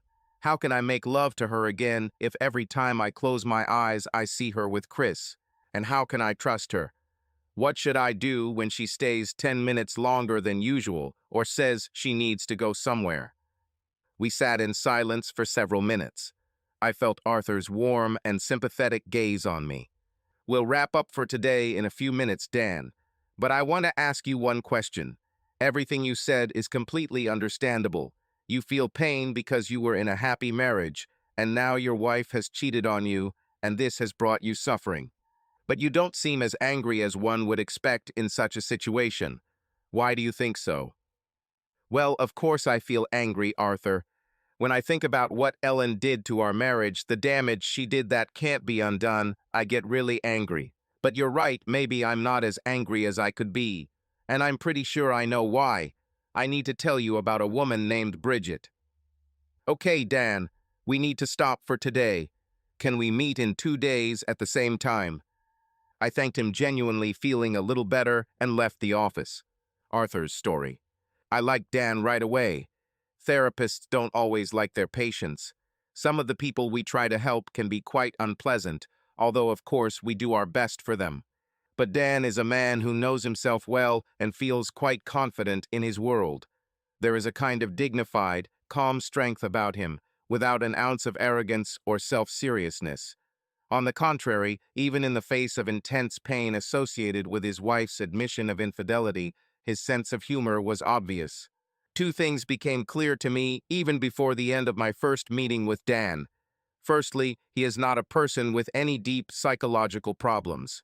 On the contrary, he is a fairly happy and well-adjusted person who suddenly faces a serious blow. Figuratively speaking, he is hit by a bus. He will need to overcome this pain and decide how to move on with his life, but his personality does not need serious correction or treatment. Secondly, he had, or at least has, a strong and loving marriage. Most people who cheat on their spouse do so out of internal pain or frustration in a relationship where serious problems have accumulated. In such marriages, there is almost always a loss of connection between partners, communication is destroyed, and the feeling of intimacy disappears. In such cases, it often happens that the marriage cannot be saved. Sometimes, on the contrary, the shock of betrayal opens up the opportunity for better communication and restoration of relationships. But Ellen's infidelity occurred within the confines of a fairly strong marriage, as I understand from Dan's words. Although it's too early to tell Dan, I hope their relationship can be repaired. I don't know Ellen yet, but from Dan's stories, it seems like divorce would be a real blow to her. And for Dan himself, it would be a heavy blow. He loves her, and their marriage has brought him a lot of happiness. The main difficulty, both in the short and long term, is whether they can both get over the pain that Ellen caused Dan. And I say hurt Dan, because even though Ellen didn't seem to go to bed with Chris to intentionally punish Dan, the consequences of her actions still caused him terrible suffering. It appears that Ellen already realizes, at least in part, what she did to Dan. But she still has a lot to do to make him feel like he can return to her. To some extent, even if only symbolically, she must atone for what she did to Dan. And both of them must work to create a new foundation of trust, which will not be an easy task. It may be even more difficult if Dan is right and Ellen is still attracted to Chris and may be tempted to pursue a relationship with him. If she refrains from taking this step just because she loves Dan, her continued desire for another man could poison their marriage, even if she doesn't cheat again. The last thing I'm concerned about is Bridget's story that Dan mentioned. The fact that memories of her soften his anger at Ellen suggests that Bridget is somehow connected to the situation. However, the lack of guilt in his words when he mentioned her suggests that this was not the woman with whom he himself cheated. Any other speculation is still premature until I know more. Ellen's story. No, I don't want to spend any more nights in this bed, probably never again. Thus ended our terrible discussion that began with my confession that I had slept with Chris. Dan entered the house, packed his suitcase, and left. I did what you'd probably expect. I cried for half the night, and then tried to pull myself together and get through the next day. Luckily, the day was completely routine because I couldn't concentrate on anything. Just like last day, was it just yesterday? I had to restrain myself not to call Chris. But today I fought the urge to call Dan. I knew that despite his rage and pain, he would not do anything reckless. I was sure that he would get in touch to at least let me know where he was and that he was okay. It seemed to me that I needed to wait until he took this step himself and not insist on his own and call first. I had to keep waiting. Returning home to an empty house and making myself a small dinner, I again realized the consequences of my stupidity. Is this what my life will look like now? Divorced, living alone, spending many evenings eating dinner alone in the kitchen or in front of the TV. Was the man I loved more than anyone in the world, except my children, really gone from my life forever? I couldn't believe it, but I knew that husbands and wives get divorced because of cheating all the time. No one hearing this story would judge Dan. Are you saying that his wife brought home a young guy and spent the whole day with him in their bed? Damn it, poor Dan, what a bitch. But she seemed so sweet when we met her. After dinner, I called my sister Diane. 5 years older than me, she has been my best friend since childhood. She gave me advice, protected me from our middle brother Jason when he went on a rampage, taught me about boys, clothes, and makeup, and inspired my endless adoration. Now that we were both adults, with jobs and families and responsibilities, we were a little closer to equals. But I still turned to her for advice and support when problems arose, and this case definitely fit that description. Diane and her husband lived near Pittsburgh, and we didn't see each other as often as we would have liked. But we talked on the phone all the time, so she wasn't surprised to hear me. Before I could call her, I started telling her the whole story. My initial attraction to Chris, our day in bed, my guilt, that hot night with Dan, my confession, and his angry departure. And before I could start telling the story, I was already crying, sometimes so hard that I could barely speak. It took poor Diane a long time to fully learn the whole story, but she listened patiently, offering sympathetic words and sighs where appropriate. "My dear Ellen," she said finally, "it's really a mess, isn't it?" "Yes," I answered, still sobbing, "and I arranged all this myself." As we talked, my patient sister helped me realize that I actually had two problems. One is Dan, his pain, and a serious threat to our marriage. Up to a certain point, Al, there's not much you can do about it.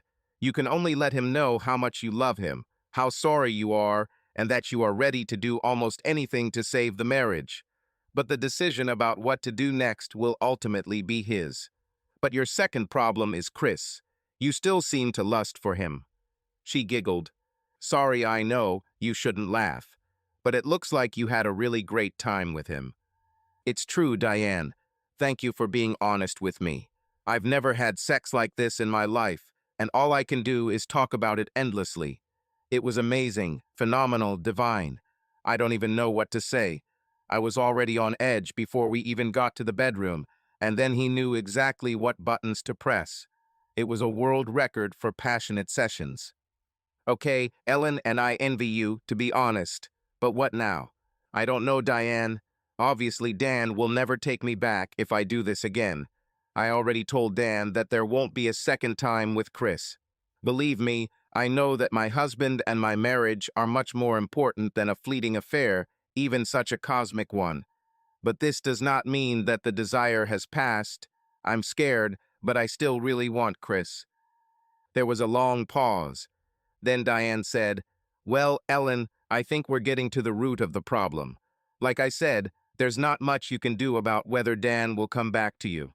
But you definitely need to resolve your feelings for Chris, one way or another.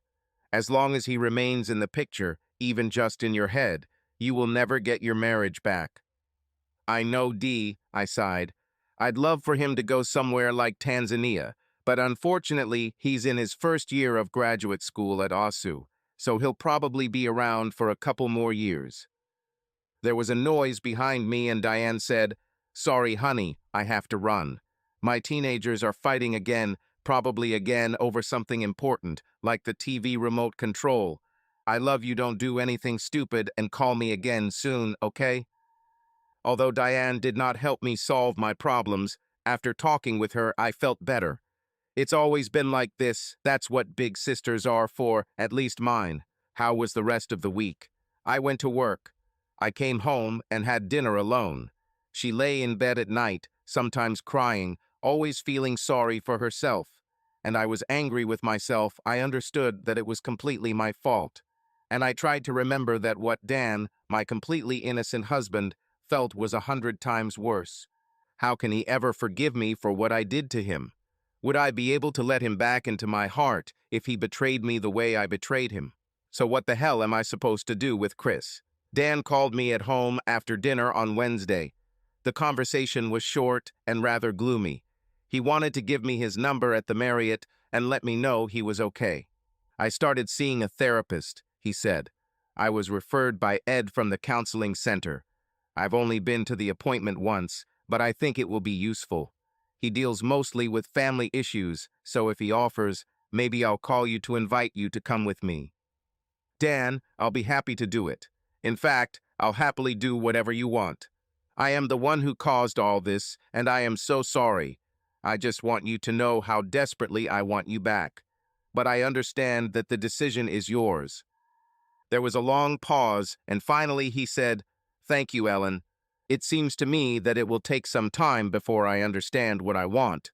Tomorrow I'll probably stop by the house during the day to pick up some things." I felt tears begin to well up in my eyes. "Do you want to come over after work? I could cook you dinner and wash your dirty clothes." Another pause, then he said, "No, thank you. I know you're home, but I'm not ready to see you right now." We said goodbye after a minute or two, and I spent the rest of the evening in tears. The rest of the week was pretty much the same, except for one really scary moment on Friday. I was sitting at my desk, merging files, when Emily stopped by to say hello. "Chris said hi to you," she said. "He said it was a pleasure for you to have lunch together at Elgin's last week." I stared at her, not knowing what to say, feeling my face flush. Chris told her. For a moment, I was overcome with horror. Then I pulled myself together a little. Emily's face showed no malice, only friendly innocence. God bless. Looks like Chris only told his aunt about our dinner. "Oh, sorry, Emily," I said flippantly. My thoughts were somewhere far away. Yes, Chris and I bumped into each other by chance, and we had fun. He told me a lot about the anthropology department and its political intrigues. I have to say, Chris is pretty insightful for a freshman. He has a good understanding of all these internal feuds. We chatted for a bit. I was gradually gaining my composure, and as Emily was about to leave, she said, "Well, Chris asked me to tell you that he hopes to see you again soon." I blushed again and said something neutral like, "Of course, that would be great." As Emily disappeared around the corner, I dropped my head onto the table. It was a terrible shock. I also realized that once my fear of what Emily might know had subsided, even an innocent conversation about Chris turned me on a little. My mind knew 100% that it was over between Chris and me, that our amazing day was a single mistake that would never happen again. The only problem was that my body didn't seem to get the message yet. Dan's story. On Thursday at 5 p.m., I was again in Arthur's office. We both remembered that the first item on our agenda was Bridget, and I told him in detail how I had been obsessed with Bridget Zuzik for months. Bridget came to Columbus about 6 years ago, the wife of a new, star, young assistant professor of economics from Slovakia. Despite her last name, she was Irish and looked the part. Tall and slender, with pale skin and bright green eyes. She was a typical Irish redhead, except her hair was jet black. They were shiny and reached just below the shoulders. I was introduced to Bridget at a fall party hosted by the economics department, where about 100 people were mingling and eating snacks in the luxurious modern home of one of the senior faculty members. I politely greeted her husband, Istvan, and then almost tripped over my own tongue when I shook Bridget's hand. She was amazing.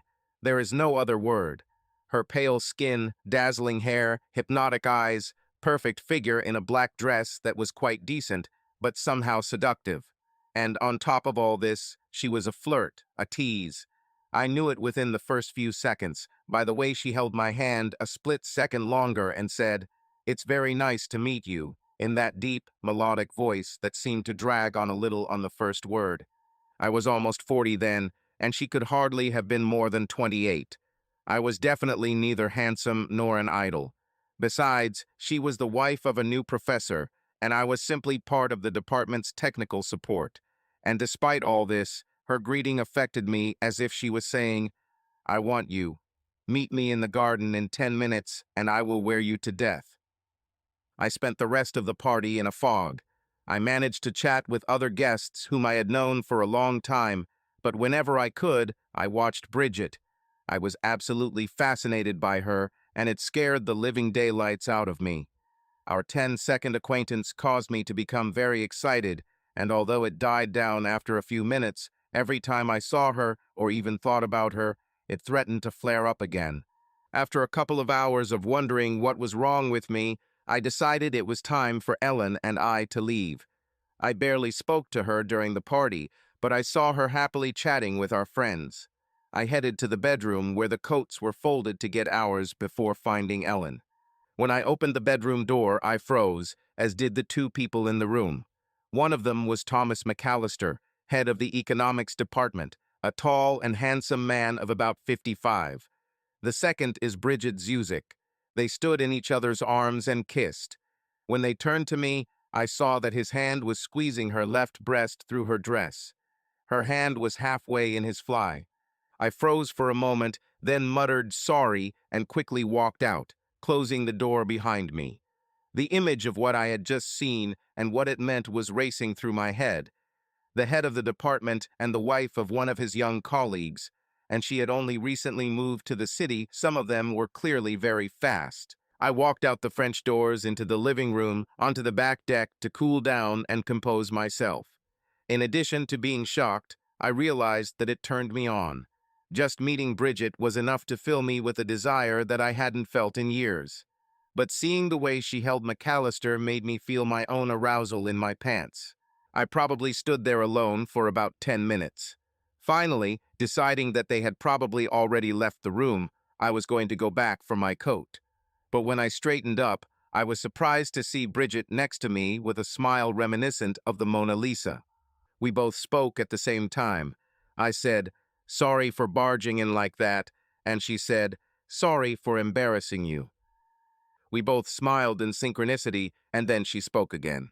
"Sorry, Dan." There was no embarrassment on her face, only amusement. It probably wasn't the best place for what we were doing.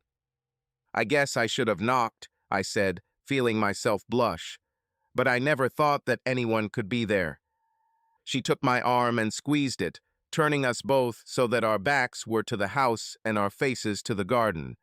"No, no, it's our fault." She laughed softly, a surprisingly pleasant sound. Again, I felt desire overcome me. Then she looked at me more seriously.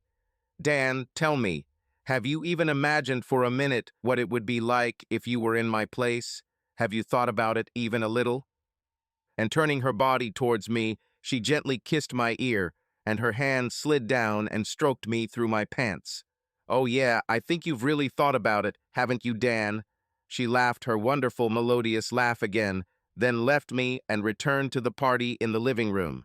I stood there for another 5 minutes, stunned but incredibly excited. What was that? Was this a proposal, or just a continuation of her teasing? Or perhaps a way to reinforce her gratitude for my promise to remain silent? Whatever it was, I was shocked. At that point, I would have given my entire life savings, and probably my kids' college funds for the chance to sleep with Bridget Zuzik. There was nothing in my head but desire for her, a desire so strong that it overshadowed all thoughts of decency, loyalty to Ellen, or even common sense.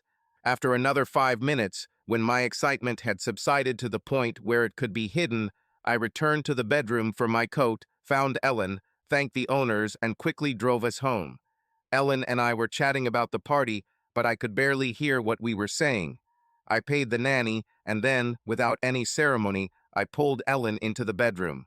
She looked at me in surprise, but I could not explain my behavior. I just said, "I can't explain it, honey, but you're so beautiful and I want you so bad right now." This was enough, and soon I took off my clothes, and she only allowed me to take off her dress, asking, "Only slowly, don't tear my beautiful green dress." That night I had sex with her like a man possessed. I couldn't slow down for the tender caresses. As soon as she let me, I was between her legs, greedily pleasuring her, but not gently. At first she tried to stop me and ask me to slow down, but soon her excitement reached such heights that she began to enjoy my impulse. We didn't often have sex this rough, but she had drunk some champagne and was more than ready to play her part. I licked her neck, kissed her ears, held her tightly to me, whispered her name again and again, but Bridget was in my head all the time. After a couple of minutes, I was already on the verge. It wasn't just sex. It was an act of mad passion, more intense than anything we'd done in the last 10 years. When we caught our breath, Ellen said, "Wow, who is this sexaholic, and what have you done with my husband?" "Oh, that guy? He said I could keep you busy for a couple of rounds tonight. I think he's still at the party." "A couple of rounds? Maybe he forgot to tell you that I am an old, tired, married lady with 2 children who sleep in the next room." "Yes, he mentioned something about it. But he also said that once you warm up, you'll have a ton of energy." I chuckled. By now, I was gently stroking her breasts, and she started responding to it. We were both excited, and only one of us knew that at that moment I was mentally caressing not Ellen, but Bridget's small, firm breasts. Suddenly, I wanted the room to be dark. I reached for the lamp and turned it off. The second time I lasted longer. In my head, I was making love to Bridget again. but this time softly, and the darkness helped me imagine this fantasy. Only at the very end did my tenderness leave me. I got so excited that I began to violently pull Ellen towards me by her hips, moaning like crazy. Luckily, Ellen was just as passionate about it as I was. We hugged, and she whispered, "Thank you, prisoner. When you see my husband Dan, tell him you can come over any time." I didn't know whether to be happy or guilty. I pleased Ellen and myself, and she, of course, had no idea that my sudden rush of desire was caused by another woman. But I knew. In the months that followed, we had sex more often and more passionately than we had since we had children. I probably mentally slept with Bridget 50 times in every possible position. Of course, it was only Bridget in my head. In bed with me was Ellen, who, unbeknownst to me, was playing the role of a dark-haired Irish woman married to someone else. Ellen asked several times what was happening to me, but I could never give her a good explanation. The best I could say was, "I don't know, honey." At some point, I realized that I was soon 40. I don't want to go through one of those midlife crises when you buy a red Porsche, but I want to enjoy life as much as possible. And you look so gorgeous that I just want you every chance I get. I don't want to wake up one day as an 80-year-old and wish we had sex more when I still could. She seemed quite happy with this answer, and while I missed the point my insane lust for Bridget, the rest of my explanation was plausible enough that I could live with it. I saw Bridget a few more times, but we no longer had any flirtations like we had at the party. We met at economics department meetings, but only to wave and smile at each other across the room. I haven't heard any rumors, so either she's cooled off on McAllister or they've become more cautious. And at the end of that year, her star husband got a job at YU, and they moved to New York. My obsession with her gradually waned. I still fantasize about her, but not as often or with the same intensity. Unfortunately, this meant that Ellen's sex life returned to its previous level. About a year after Bridget first drove me crazy, everything was back to how it was before she came to Columbus. Ellen never knew about my hidden, insane lust. I related the whole story to Arthur, who listened attentively and sympathetically. When I finished, he nodded at me. "So I'm guessing, Dan, that you see a parallel between your desire for Bridget and Ellen's recent desire for Chris?" "Yes, of course," I replied. "There is an obvious difference, and it is very important. I never acted on my obsession. I never had sex with Bridget. I never betrayed Ellen with her or anyone else. But the thing is, Arthur, I thought about it a lot, both then and now. Maybe I didn't cheat on Ellen with Bridget simply because I didn't have the chance. What if I met her in a restaurant? Maybe I would start flirting with her. And if she reciprocated, it's hard to imagine that I would refuse." He looked at me. "Have you ever stalked her? Did you call her or offer to meet her?" "No, but not because I didn't want to. I just never thought that she might be interested in me. She was clearly a flirt. But between her husband and the head of the department, I thought she already had the full package. So, in the end, I was guilty of nothing but the vivid fantasies that led to the great sex that Ellen and I both enjoyed. But Arthur, can I really say which is better than Ellen? We both had some kind of crazy flash of passionate desire for someone else. She accidentally met her man and acted on her desire, and I just didn't get that chance. Does this mean that I am innocent and she is guilty? Or does it just mean that her temptation was irresistible and I didn't have it?" Arthur thought for a minute and then said, "Your last phrase, Dan, irresistible temptation, seems to be the key to your perception of this whole situation. Was your desire for Bridget truly overpowering? Would you be able to resist if, say, you met her in a restaurant and she proposed to you?" I shook my head slowly. "I don't know, Arthur. I thought about it a lot then. God knows how much I thought about it this week, and I don't know. I wish I could say, of course I'm stronger than that, I'm committed to Ellen. I'd say no, thank you. But at the time, my desire for Bridget was driving me crazy. I thought about her all the time, every time I walked into the department, hoping to meet her by chance, fantasizing about her in bed with myself, with McAllister, with her husband. I was almost crazy for a while." "We need to stop here, Dan. Arthur said after a minute. But I think we need to continue this conversation when we meet again. How about Tuesday? I believe that your feelings about your obsession and about Ellen's obsession will be key to how you decide the future of your marriage. Thank you, Arthur. I'm pretty sure you're right. The days dragged on. Work days weren't so bad because I had things to do that kept me busy. But the weekend was terrible, empty and lonely. I wasn't ready to confide in my friends, so I spent time alone. I took long walks, hoping it would help me stay in shape. They certainly gave me a lot of time to think. I spent a long time on the phone with each of my children, but I didn't tell them anything about what happened to Ellen.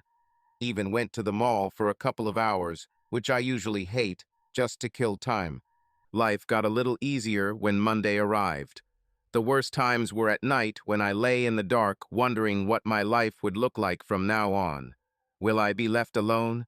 Would I have to start dating again, hoping to somehow find a woman who could give me the joy I felt with Ellen?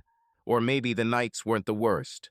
The worst moments were waking up in the morning when I would wake up and sleepily look for Ellen next to me, and then suddenly remember that I was not at home, not in my bed next to her, but in a hotel room alone. I was here because I left my wife, and he left because she slept with someone else.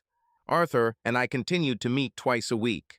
Our sessions focused, almost obsessively, on the question of Bridget and whether I could resist her. I couldn't let go of this moment. If I believed that I would have refused Bridget's offer, that I would have remained faithful to Ellen in the face of such temptation, then I simply could not understand how to forgive Ellen for what she had done. But if I gave in to Bridget, then I am no better than Ellen. I am just as vulnerable to temptation and have no right to feel morally superior. My loyalty and her betrayal would come down to a matter of luck, to a simple coincidence of circumstances. Arthur tried to explain to me that this question had no answer, and that, in the end, it didn't matter. He pointed out that I felt the same sudden, irrational desire for another person that Ellen did. No one will ever know if I could have resisted Bridget, but that's not the point. The point is that I was able to understand what Ellen felt that made her do what she did. Now I need to allow my compassion to outweigh my indignation and hurt. Because in fact, I knew what it was like to struggle with this unbearable feeling of lust. Can I forgive Ellen for her weakness? I didn't know, but after 3 weeks away from home, I was ready to find out. I called Ellen every 3 or 4 days, but the conversations were always very short, just to let her know I was okay. Now I called on Saturday for a different purpose. Ellen, this is Dan. Hello, dear. She sounded happy to hear me. I plan to return home today. I don't know what will happen to us next, but sitting alone in a hotel room is no longer helping me. I think we have a lot to discuss, and it's best to do it at home. Her answer sounded restrained, but joyful. This is great, Dan. I'll be glad to see you again. I missed you. I'll be there in an hour, okay? When I returned home and carried my suitcase to the door, Ellen was already waiting for me. She was smiling, but her face seemed tense and she looked tired. She probably didn't sleep well, just like me. I wondered if she had spent the night with Chris. It seemed unlikely, but I no longer trusted her enough to be confident in my guesses about her. I immediately carried my suitcase upstairs and placed it on the bed in the guest room. Ellen's face showed shock. I said bluntly, "I'm not going to sleep in our bedroom, Ellen. Not after what you and Chris did there." She blushed, and I saw tears in her eyes. She lowered her head, but didn't say anything. I went downstairs to the kitchen for a cup of coffee. I poured another one for Ellen, and we sat down at the table. We haven't touched each other since I entered the house. I said, "This is how things are. I'm much calmer than I was when I left. I had time to come to terms with what happened. I'm still very hurt, but not as angry anymore. It's more like I'm just sad, I guess. I haven't stopped loving you. I can't just turn off this feeling like a water tap. But I don't trust you anymore, and I don't see how that trust can ever be returned." Ellen simply nodded, looking completely miserable. "But there is a story I have to tell you that you may not know anything about. This is the main reason I returned home. It concerns something that happened 6 years ago. Do you remember Bridget Zuzik? I told Ellen the whole story, much the same way I told it to Arthur George. She listened attentively, surprised from time to time, but did not interrupt until I had finished. Then she said, after a short pause, "Wow, Dan, I can't believe how similar this story is to what happened to me and Chris, except that you and her will never." I nodded. Yes, and I've discussed this with my therapist many times. Could I resist Bridget? Perhaps I would not have resisted, and then I have no right to punish you for what you did. No, Dan, Ellen said with unexpected firmness. Whatever your fantasies were, you never did it. It doesn't matter under what circumstances. You have not cheated, broken your vows, or jeopardized our marriage, and I did. Yes, but you also confessed to me, Ellen. You didn't let it turn into a long-term affair, and you didn't keep me in the dark. After a pause, I asked the question I swore I wouldn't ask myself. Have you seen him again? She shook her head. No, Dan, I told you this won't happen. Her face was serious and completely sincere, and I was torn by how little I believed her. What a fragile feeling this is, trust. How the hell do you put it back together after it's destroyed? We had a quiet dinner, then watched TV together. I think we were both trying to make it seem like a normal evening. Neither of us wanted to deal with the pain again. But when we went upstairs to bed, it was hard to ignore the fact that we were going to different rooms. Ellen said, "Honey, I understand why you don't want to be in the bedroom. Can I join you in the guest room today?"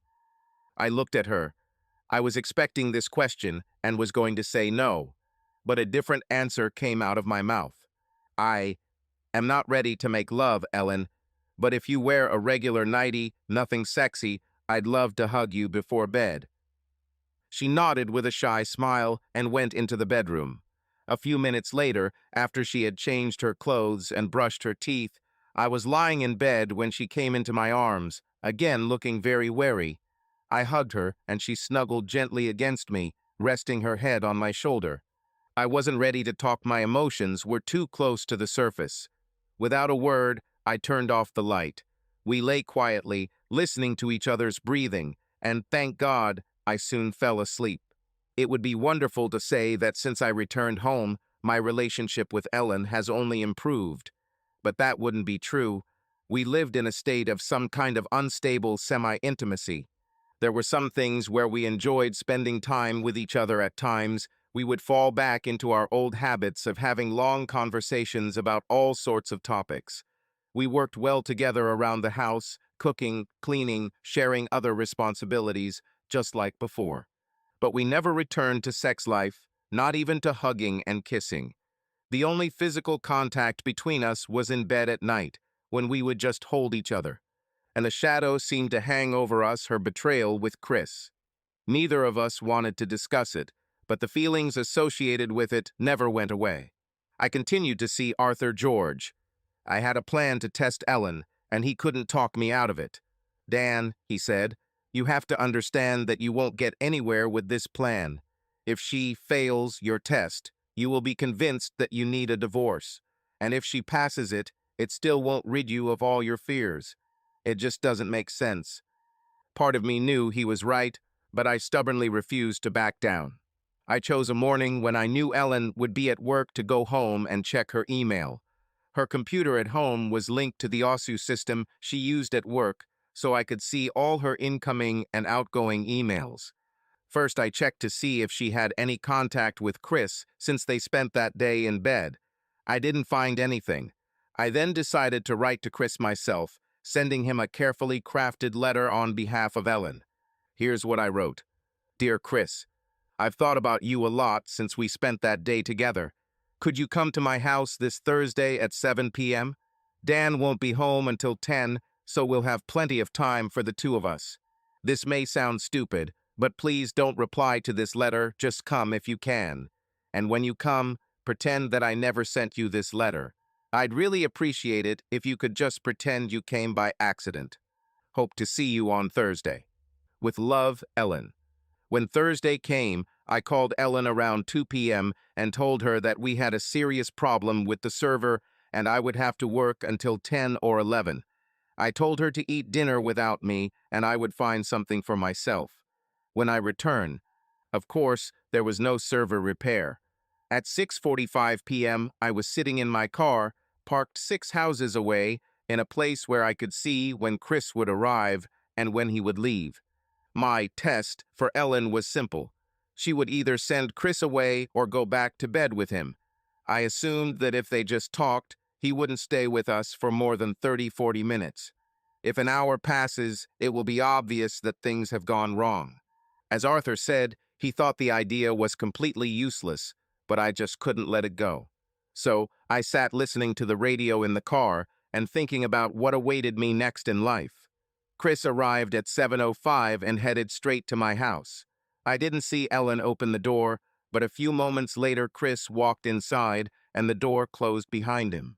I sat and listened to music, but practically did not perceive it. The first half hour wasn't too bad, then it got really hard. I silently begged the door of the house to open, but it did not move. I closed my eyes for 10 minutes, and when I opened them again, only 30 seconds had passed. At 8:15, I realized the worst. My wife is cheating on me again with Chris, and I orchestrated it myself.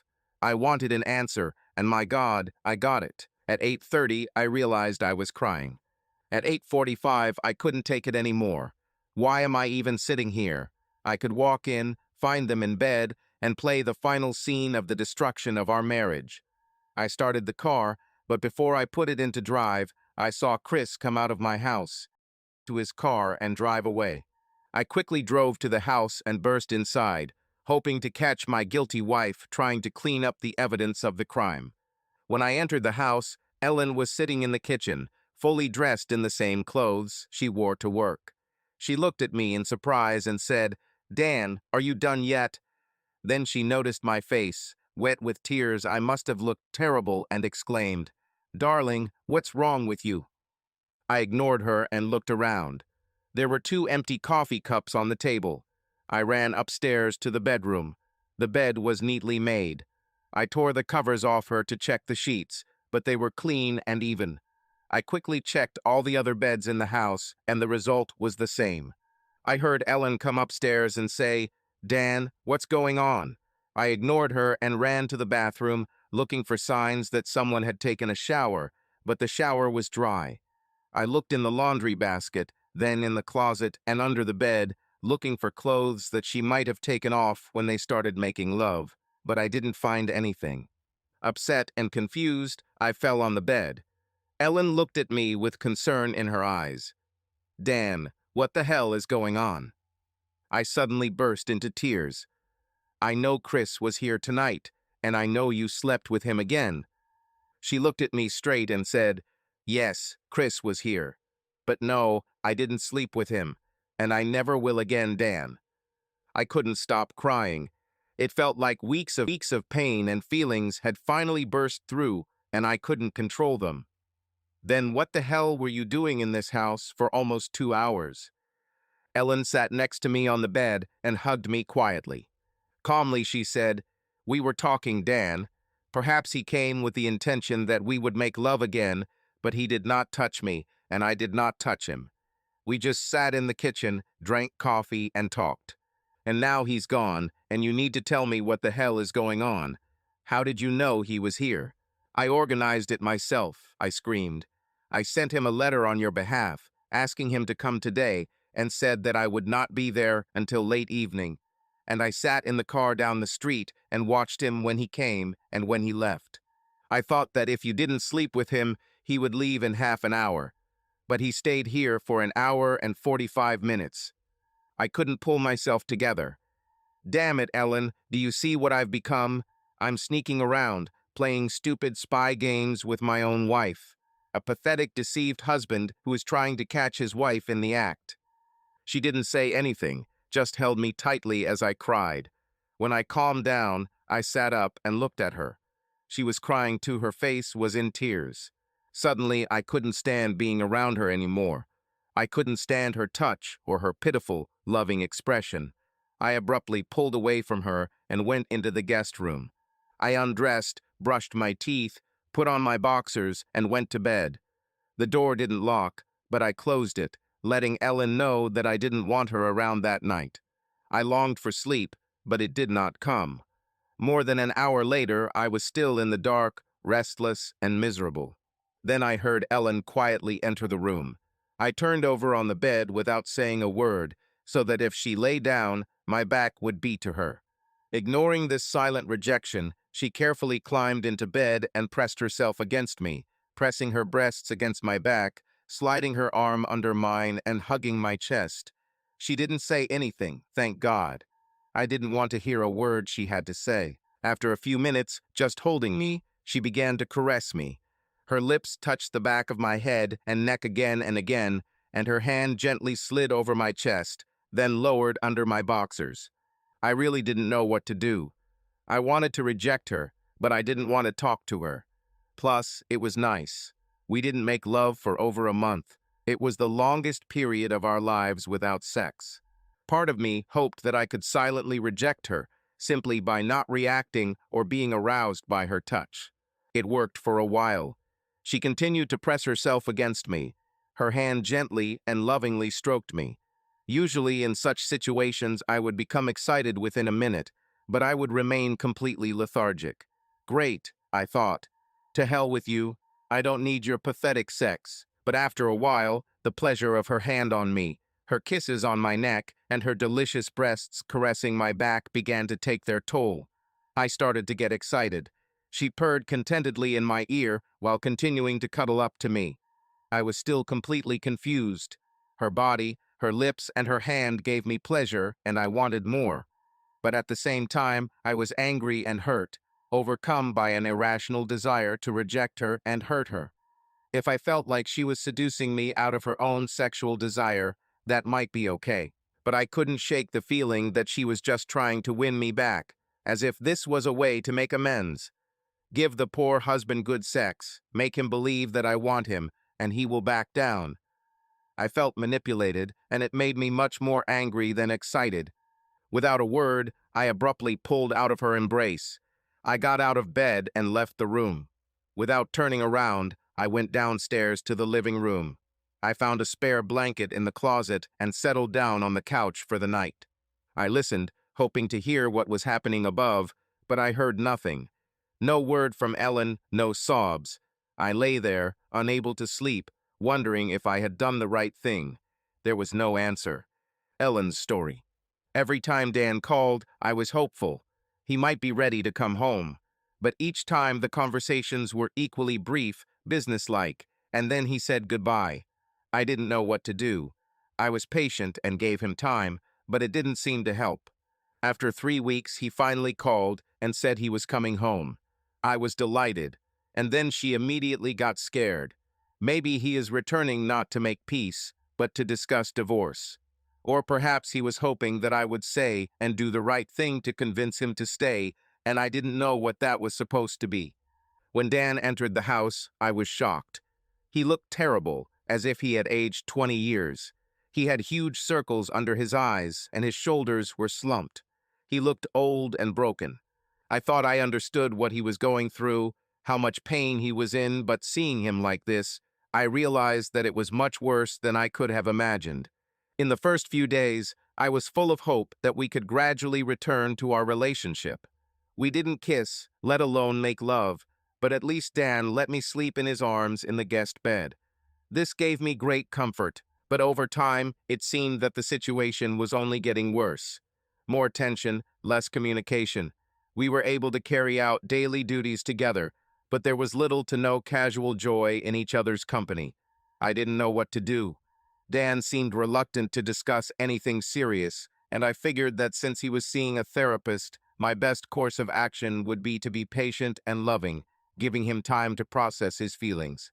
And then one evening, when Dan called and said that he would have to stay at work until 10 p.m., Chris Dobe rang the doorbell. I was terrified, to be honest. My first reaction was not desire, but fear. I think I mumbled something like, "What are you doing here?" And this clearly did not sound hospitable. But he just smiled sweetly and said, "Hi, Ellen. Can I come in for a few minutes?" Numb, I invited him into the kitchen. We sat down and I poured us a cup of coffee. We looked at each other.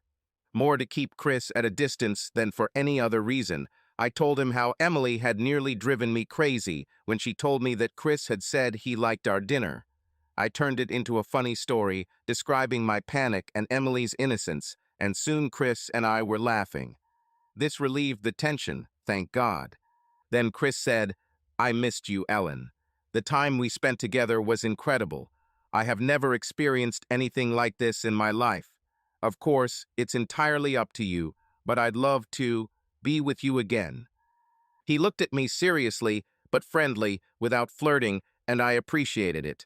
I just sat there, trying to sort out my feelings. I knew my heart was racing, but my body didn't react the same way as last time, and although I was still attracted to Chris, the attraction was under control. Previously, his mere presence deprived me of the ability to think rationally. My body was his at first desire. But now, although I still felt temptation, it was balanced by a clear understanding of the consequences. It was like standing in front of incredibly delicious peaches in a store. I knew I could take one and bite into it, and the juice would run down my chin, and the taste would be fantastic. But I also knew that it would be stealing, it would be wrong, and I could get caught. As I sat across from Chris, I realized with great relief that I could say no. Moreover, that I can say no without dying of disappointment. The responsibilities of marriage, like any other responsibilities, sometimes mean you can't get what you want, from little things like a night out when your partner wants to stay home, to big things like having fantastic sex with Chris Dobum. I had already broken this commitment once, and it was gnawing at me. But sitting here now, looking at Chris, I almost triumphed in the knowledge that I would not do this again. Sorry, Chris. I won't lie and say that I don't feel a huge temptation. You wouldn't believe me anyway. That day was simply amazing. I always thought the phrase, "turned the world upside down," was just an expression, until you really turned mine upside down. We both laughed, and I continued. But despite how wonderful it was, it put my marriage to Dan at risk, and I'm scared to death of losing him. Realizing this made me realize how much more important he is to me, much more important than even mind-blowing sex with you. So while our day together will always be one of my sweetest memories, it was our only time. And one more thing, this is probably even for the better. I don't think the second time will ever compare to the first. He laughed again and said, "I'm not sure about that, but I understand you, Ellen. I felt pretty bad about being with a married woman, but I just followed your lead, and to be honest, I was incredibly horny. But in a way, it's also a relief for me not to delve further into something that could destroy your marriage. And if suddenly you and Dan don't end up together, I will always regret that I played any role in this." I shook my head and squeezed Chris' hand tightly. "Chris, what we did was not your fault. I know you find me attractive, and I'm so glad about that. But we both know that I was the initiator then. I did everything except take off my clothes right in the restaurant. You are not to blame for anything, and I say this seriously." When the main problem between us was resolved, we relaxed and chatted for some more time. I learned about his studies, and we shared stories with each other about our struggles with the university administration. I was still surprised at how calm I felt, how my attraction to Chris, although present, was now under control. He was still an attractive man. If I weren't married, I would happily go to bed with him again. But I was married, and accepting it turned out to be easier than I expected. After a while, Chris said that it was time for him to study, and we said goodbye in a friendly way. Without even hugging, it seemed like the safest option. I had just returned to my chair when Dan burst into the house, looking like a madman. His face was red and in tears, and he was breathing heavily. When I realized a few minutes later that he was planning to catch me and Chris in bed, and that he had set it all up, I was angry at first, but then I just became deeply sad. That Dan resorted to such a step showed how much pain he was in, and how hard he was trying to cope with his feelings. My wonderful, strong, loving husband acted like crazy, and it was all my fault. After he broke away from my embrace and went to bed, I thought for a long time. How can I reach him? Was there any way to convey to him your love, your repentance? How can I fix anything? Until this time, when we went to bed, I just snuggled up to him, but did not take the initiative. I waited for him to make the first move, but that night I decided to act differently. I took off all my clothes and carefully slid into bed with him, snuggled up behind him, hugging him, pressing my chest against his back. After a few minutes, I started caressing him. I stroked his chest, then lowered my hand down. I was surprised that his arousal did not appear immediately, but I continued my caresses, and soon everything was as I had hoped. I began to press closer to him, enjoying my arousal and anticipating our first lovemaking in more than a month, the longest period of our lives without sex. And then he suddenly and violently pushed me away. Without a word, he got out of bed and went downstairs. I was shocked and offended. I almost burst into tears, but held it in, lying quietly in the dark and listening to his steps. I hoped he would return, but it soon became clear that he was planning to spend the night apart. I felt hurt, frustrated, and didn't know what to do. I greeted his return with love and patience. I gently gave him time to come back to me physically and waited patiently for him to make a move. And that night I decided to take action, using my body to show him my love. But both approaches didn't work. I was completely confused and didn't know what to do next. In the morning, when I quietly went downstairs, Dan was fast asleep under a blanket on the sofa. I thought he needed to rest and didn't wake him up. I got dressed, had breakfast, left him a short note, and left for work. The note said, "Dear Dan, I love you so much, and I'm so sorry I don't know what to do. When you returned home, I hoped that we could gradually find our way back to each other. But this doesn't seem to work. I'm trying my best to show you how much I love you and make amends for what I did.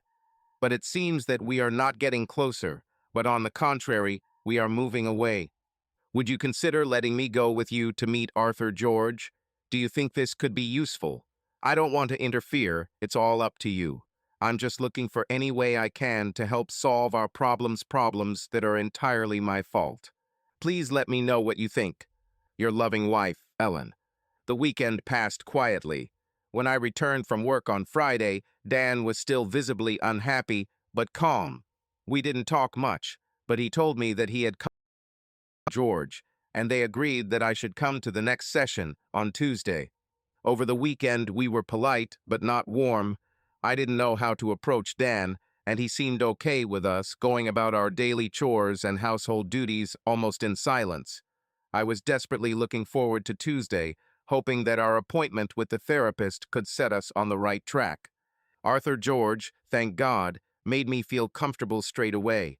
I was afraid that he would be judgmental, or worse, hostile. After all, he had been working with my husband for several weeks now, helping him deal with the terrible pain that I was causing. But Arthur was straightforward and kind, and my excitement quickly disappeared. Instead of making me go through my experience with Chris again, which was my greatest fear, Arthur asked Dan and I to talk about what happened last Thursday. It was obvious that Arthur knew about Dan's plan to test me with Chris. He listened carefully and seriously to each of us, observing our reactions to each other's versions. This was the first time Dan heard about my conversation with Chris, and he kept his eyes on me the entire time. I tried to emphasize that my feelings for Chris had changed, that I no longer felt the uncontrollable passion that had driven me to bed with him one day. I was so hoping that Dan would hear this and believe me, and begin to feel less angry and humiliated.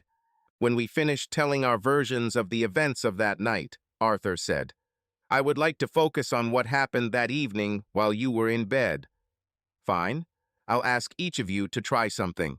Please take a couple of minutes and try to switch roles. Ellen, imagine that you were the one who was betrayed. Fine.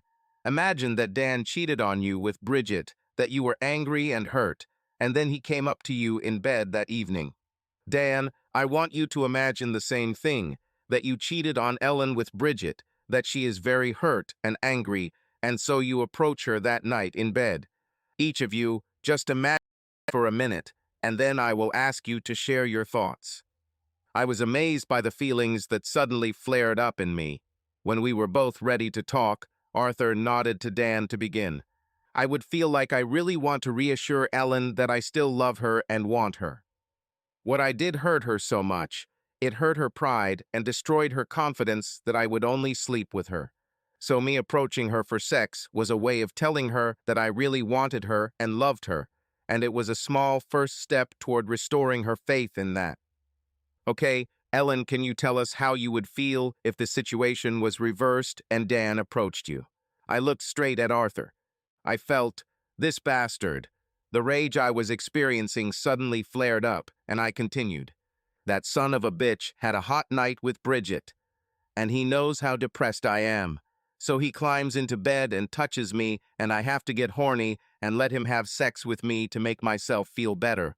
I know who he is thinking about and who he wants. How can I see this other than the hypocritical, oh, honey, forgive me? Is this supposed to convince me that it is me he wants? Complete nonsense. When I finished, I was almost screaming. I could hardly believe how angry I was, thinking about that night from Dan's point of view. And then, in silence, I cried. Oh, Dan, I said, is that really what it looked like to you? About that, he answered quietly. Then there was silence again as I continued to cry. Finally, after a long pause, Arthur cleared his throat to get our attention and spoke. I think we all see the problem you are facing now. Dan, putting himself in Ellen's shoes, was able to understand that her action was a loving desire to restore your intimacy. But Ellen, imagining the situation from Dan's side, became angry, considering it a hypocritical offer for some superficial make-up sex. But I want you to see the positive aspects too. In all these sessions with Dan and today, with both of you here, I see two people who love and appreciate each other very much. I see a strong marriage with a big problem, but not a fundamentally broken relationship. Secondly, notice how both of you were able to show empathy, how each of you was able to understand what the other was feeling. Even though Dan was very angry about what you did that night, Ellen, he was able to understand that it was a loving gesture. And Ellen, you were able to understand why your actions angered Dan so much. Yes, Arthur, but I'm not sure where this leads us, I said. I want to show Dan my love for him, and yes, your desire for him. I want to be with him again, sexually, a lot and only with him. But there seems to be no way in which I could express these feelings in a way that he would believe. To my surprise, Dan agreed with me. She's right, I'm afraid. I just don't feel like I can trust anything she says or does now. She wants to save our marriage, and I see all her actions through this prism her own interests, and probably her fault. Arthur reacted quickly.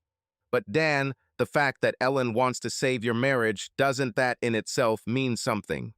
You don't think it's just because she likes your house or doesn't want to cook for herself, do you? Dan nodded slowly. I guess I see it. She loves me. She wants me in her life. Yes, I believe that. But it's much harder to believe that she wants me, that it's me she wants in bed, not Chris Dobe. Quietly, I said. I rejected him, Dan. You tested me, and I rejected it. This must mean something. Yes, Ellen, this means that our marriage is more important to you than sleeping with Chris again. That's something. But that doesn't mean you want to sleep with me and not Chris. It just means you realize you can't save our marriage if you sleep with him. So maybe this means you're willing to settle for sleeping with old Dan. Better than nothing, perhaps. But this is far from a convincing confirmation of my attractiveness or my abilities in bed. Dan, you told me yourself that you had sex with me for months and imagined that I was Bridget Zuzik. So if I think about Chris from time to time, what's the difference? Dan looked at me with such sadness that I could hardly stand the look. Honey, the difference is that you never knew that Bridget was in my head. You never felt like you had to compete with her. You were calmly confident in my love and desire. And my fantasy about Bridget always remained just a fantasy. And you slept with Chris, and I know you slept, and I know it was incredible. So now I have to compete with it, and I will have to do it forever. And I don't know how I can ever be sure that it's me you want, and not just a warm body that you can rub against, imagining that it's Chris Derb inside you again. There was a long silence. I sat there, completely devastated by Dan's words, trying not to cry again. Finally, after what seemed like an eternity, Arthur said, "Obviously, we still have a lot of work to do, but I encourage both of you not to give in to your most pessimistic fears. You have a lot of love and understanding to build on." Dan, I think Ellen is absolutely right about one thing. At the moment, she simply does not know how to convey her love to you, her remorse, or her desire for you. So you'll have to find out for yourself. You need to figure out how she can do this without making you even more angry. And you, Ellen, will have to be patient. Because right now, I don't think Dan has the slightest idea how to let you in. And finally, I propose that we continue to meet with Dan twice a week, and Ellen will come with him once every 2 weeks. Most of the work will be easier to get done if it's just the two of us, but I also want us to check in regularly to see how you both are doing on both sides of your marriage. As we left the office and headed to the parking lot, I said, "Arthur is a very nice person, Dan. Yes, we were lucky to have him." Then, without saying a word, he took my hand and held it gently until we reached my car. Dan's story. I knew that Arthur was right. It was up to me to find a way to regain intimacy with Ellen. I made it clear to both of us that she couldn't take the lead, that I simply didn't trust any of her moves. I couldn't shake the feeling that she came to my bed out of guilt or apology, not out of desire. We somehow dragged this out for another month or so. Waiting at home for Christmas with the kids was a little stressful because we didn't want them to know what we were going through. At Ellen's suggestion, we started sleeping in the master bedroom again, a couple of nights before Danny and Alexis came to stay. Luckily, they were so happy to see us that Ellen and I were able to relax and just be loving parents for a week. After a couple of days, the children were almost not at home, spending all their time with old friends whom they had not seen for most of the year. In early January, Ellen asked me to talk after dinner. "Honey, I'm going to take a few days and go to Diana.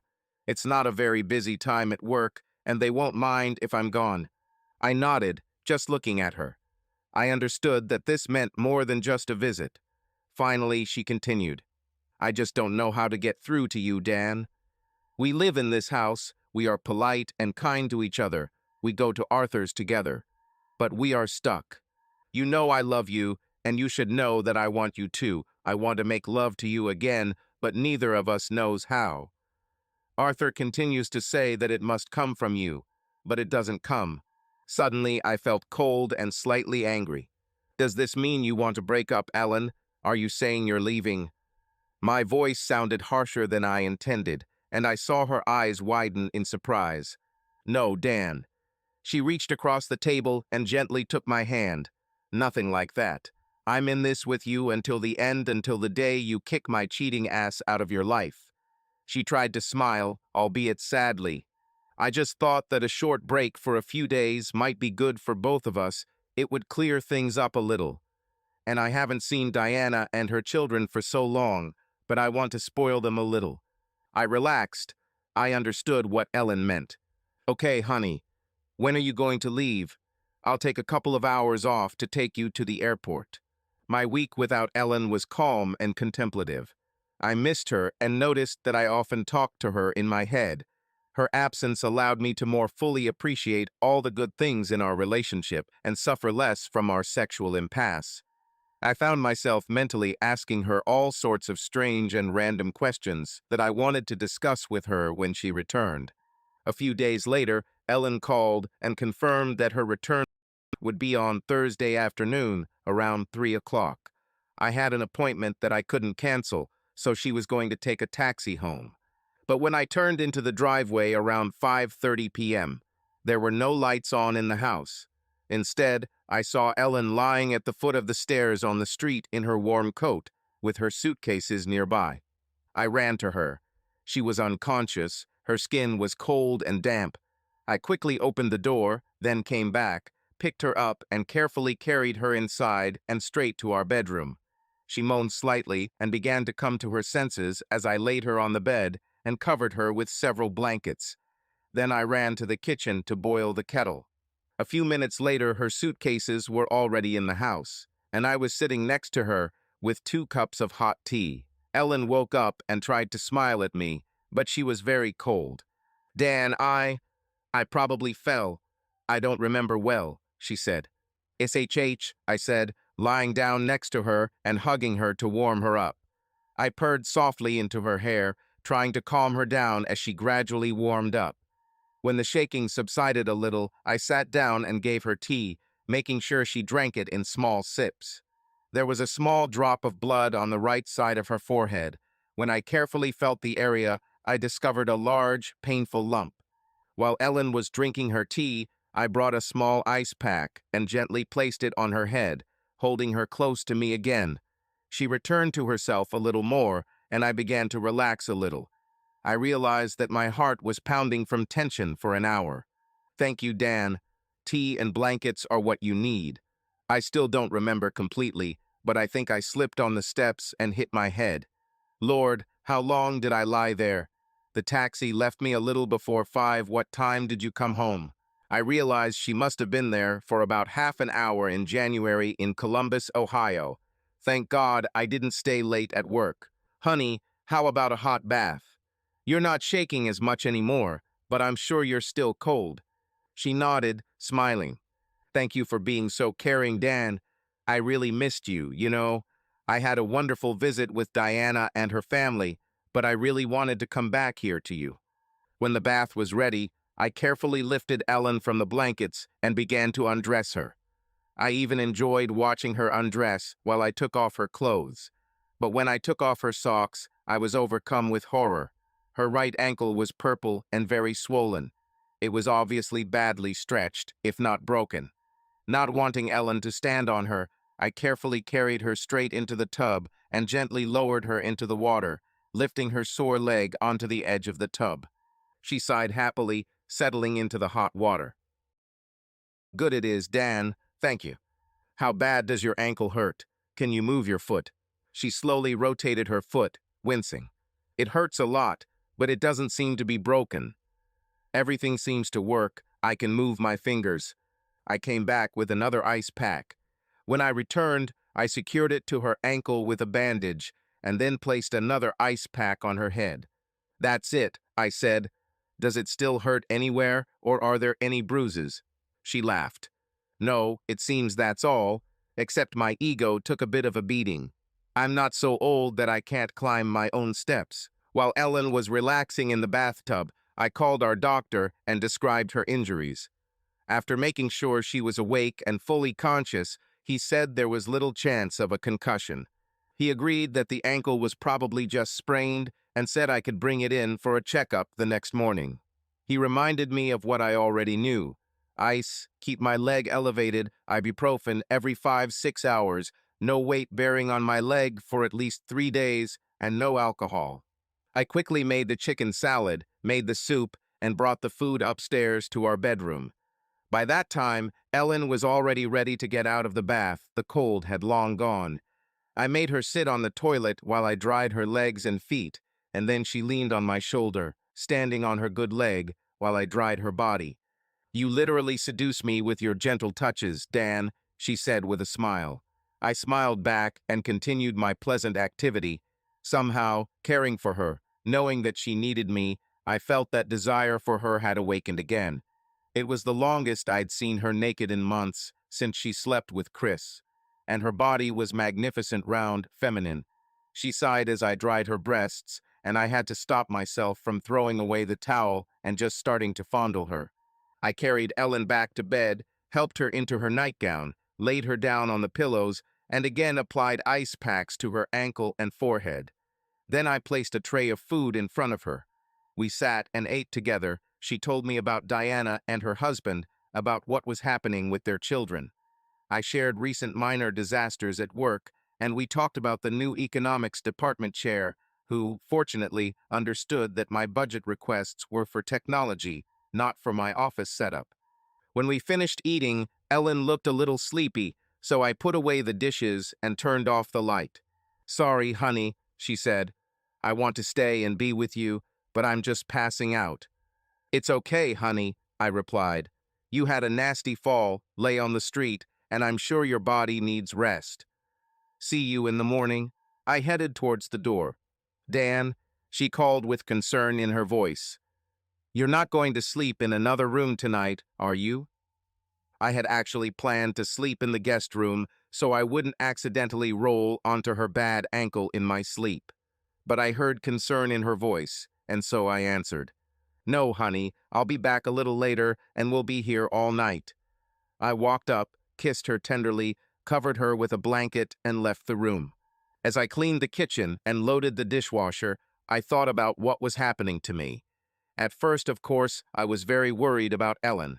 But once I was sure she was fine and had nothing more serious than a sprained ankle, I suddenly realized that caring for her turned me on. Not just her nakedness, not just the fact that I was drying her after her bath. There was something else, something connected with her vulnerability. I knew she needed me, and taking care of her gave me not only pleasure, but also sexual arousal. When I got into bed, I had to stop myself from reaching out to her. The next morning, Dr. Westcott performed a full examination on Ellen, and then said that not only did she have a sprained ankle, but she also had a mild concussion. Lots of bed rest, ice, and keep your leg elevated. Ibuprofen every 5-6 hours, no driving. Keep your leg off for at least 3 days, no alcohol, he said briefly. And call me if there are any problems. Clear? He gave us crutches, which I put away in the car, but I myself carried Ellen from the office to the car, and then from the car to home and again to our bed.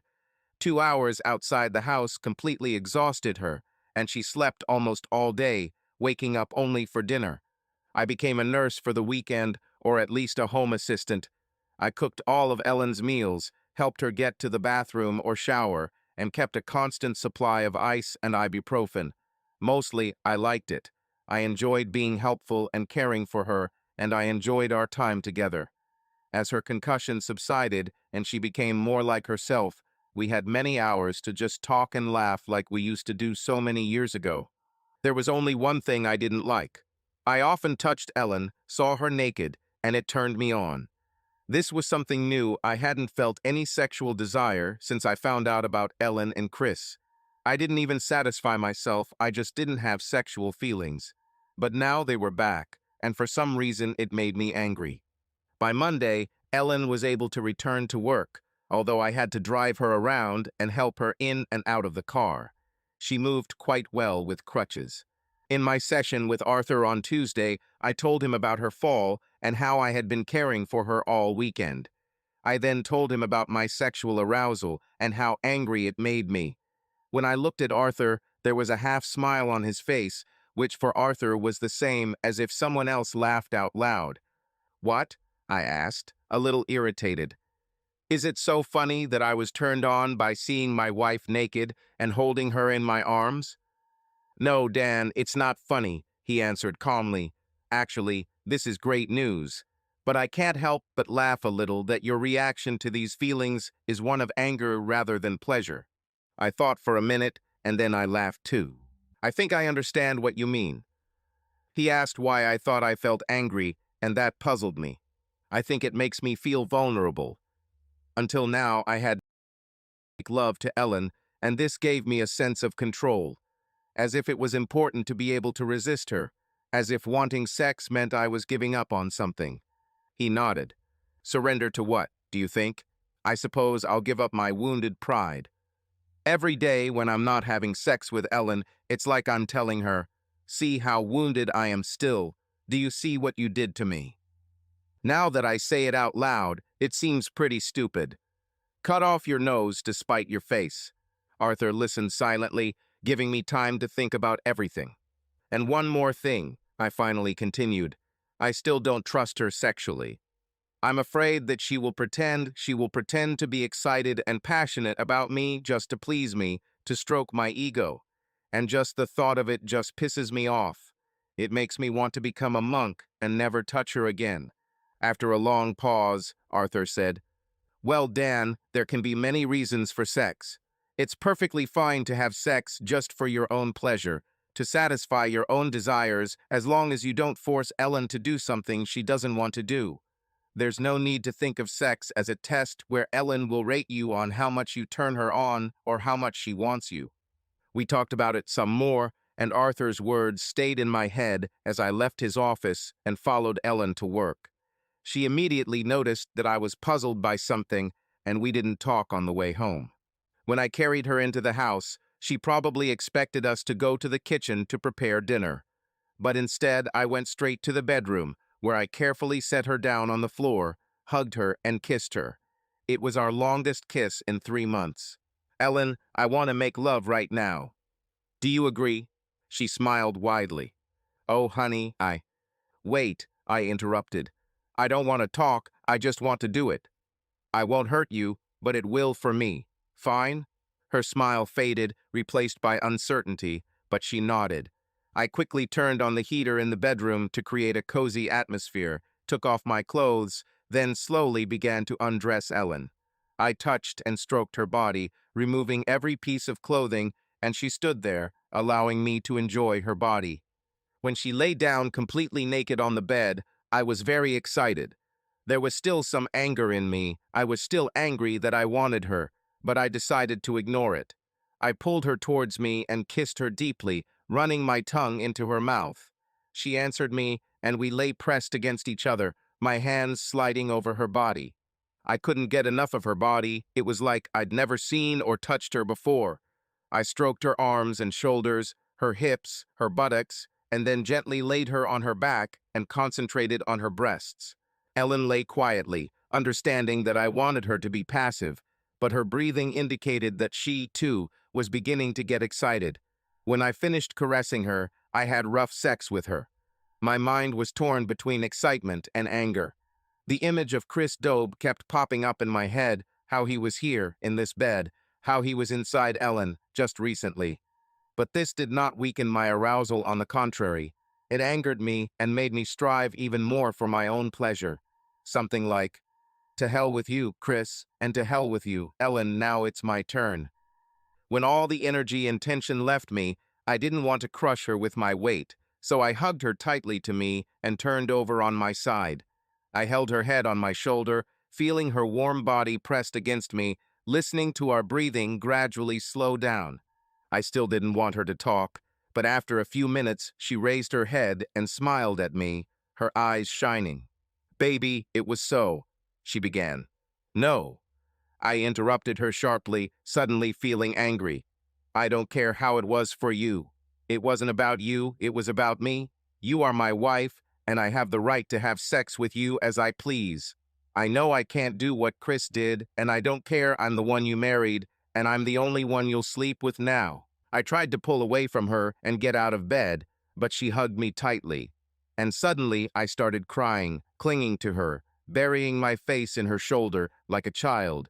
And Ellen just held me, quietly saying, "SHH," and "It's okay, baby," until I calmed down. Finally, when my tears dried up, I fell back on the bed, completely exhausted. I was too embarrassed to look at Ellen, but she just lay next to me, cuddled up to me, her head on my chest. After a long time, I sat up and looked at her. To my surprise, her face was also in tears. "Sorry," I said. "I don't know what." "SHH," she interrupted me, putting her fingers to my lips. "You don't need to say anything else. You are right. I am your wife, and only you can touch me and have sex with me." She smiled. There's nothing more to say. Half an hour later, we were in the kitchen in our dressing gowns, preparing dinner together. We hardly spoke, but I noticed that both were smiling and constantly touched each other with fleeting touches, either stroking the cheek or running their hand along the arm. We ate soup and roast beef sandwiches, and Ellen held my hand most of the time we ate dinner. We made tea and ate a piece of pie, chatting about work and children. When we finished, Ellen took my hand, looked at me seriously but with a smile, and pulled me towards the stairs. "Please?" she asked. This time it lasted longer and was even better than before dinner. Ellen knew I didn't want us to talk, but we both caressed and pleasured each other. I put her in one of my favorite positions. She was kneeling over me while I lay on my back, our eyes locked on each other, as if the whole world had momentarily disappeared. My lips touched her soft, velvety skin, and her every breath seemed to be an echo of my own. I gently touched her body, slowly stroking her back and shoulders, feeling her relax under my hands. Every moment was saturated with warmth and mutual understanding that had accumulated between us for many years. Our unity was felt on a new level, as if not just our bodies, but also our souls were merging into one rhythm. She leaned slightly towards me, her hair slid over my shoulders, and our eyes met. At that moment, I felt the depth that can only be felt with the person you truly love. In her eyes, one could read not just desire, but understanding and complete dedication. We kissed, feeling each other's warmth, and it seemed that this kiss was the embodiment of every emotion we had ever felt. Every gesture, every touch at that moment was important and meaningful. Then she carefully pulled away, and I, not wanting to lose this connection, pulled her even closer to me, deepening our unity. I felt like we were getting closer with every moment, not only physically, but also on an emotional level. Our every movement was filled with tenderness and care for each other. We continued, changing positions, and I laid her next to me, behind her back. She settled comfortably under my side, her body gently pressed against mine, and I enjoyed her every movement, every breath she took. I felt her warmth gradually filling me, as if she was transferring part of her energy to me. We remained in this silence where words were superfluous. Touch spoke more than any conversation. I caressed her with caution, as if I was afraid to disturb the fragile magic of the moment. My fingers gently slid over her arm, her thigh, as if exploring every familiar detail anew, but with renewed feeling. Our feelings intensified, and her movements became more and more confident. She moved next to me, and I felt how her breathing became deeper and calmer. Her skin was warm, and I felt her gradually relax, surrendering to the moment with complete trust and calm. It was more than just physical pleasure. It was a moment of unity when two people completely open up to each other, bearing their souls and hearts. There was no rush at this moment. We were together in this silence, in complete harmony with each other, as if all our worries and anxieties remained somewhere far away. She turned to me, her eyes were shining, and there was a slight smile on her face that said more than words. This smile invited us to continue our dance. I was in no hurry. I wanted to prolong this union as long as possible, enjoying every moment, every touch, every movement of her. It seemed to me that time had stopped and the whole world stood still around us. I moved slowly, touching her skin, holding her tenderly, feeling our bodies find their rhythm. We were in sync, as if this moment had been destined for us. Everything was perfect. Silence, our quiet signs, light touches, and that feeling of peace that comes only in moments of complete trust. We sank deeper and deeper into this feeling of closeness and mutual understanding. Every moment felt endless, every breath a promise of even greater tenderness. At that moment, I realized that there is nothing more important than this connection, this feeling that we are one. Ellen pulled away from me.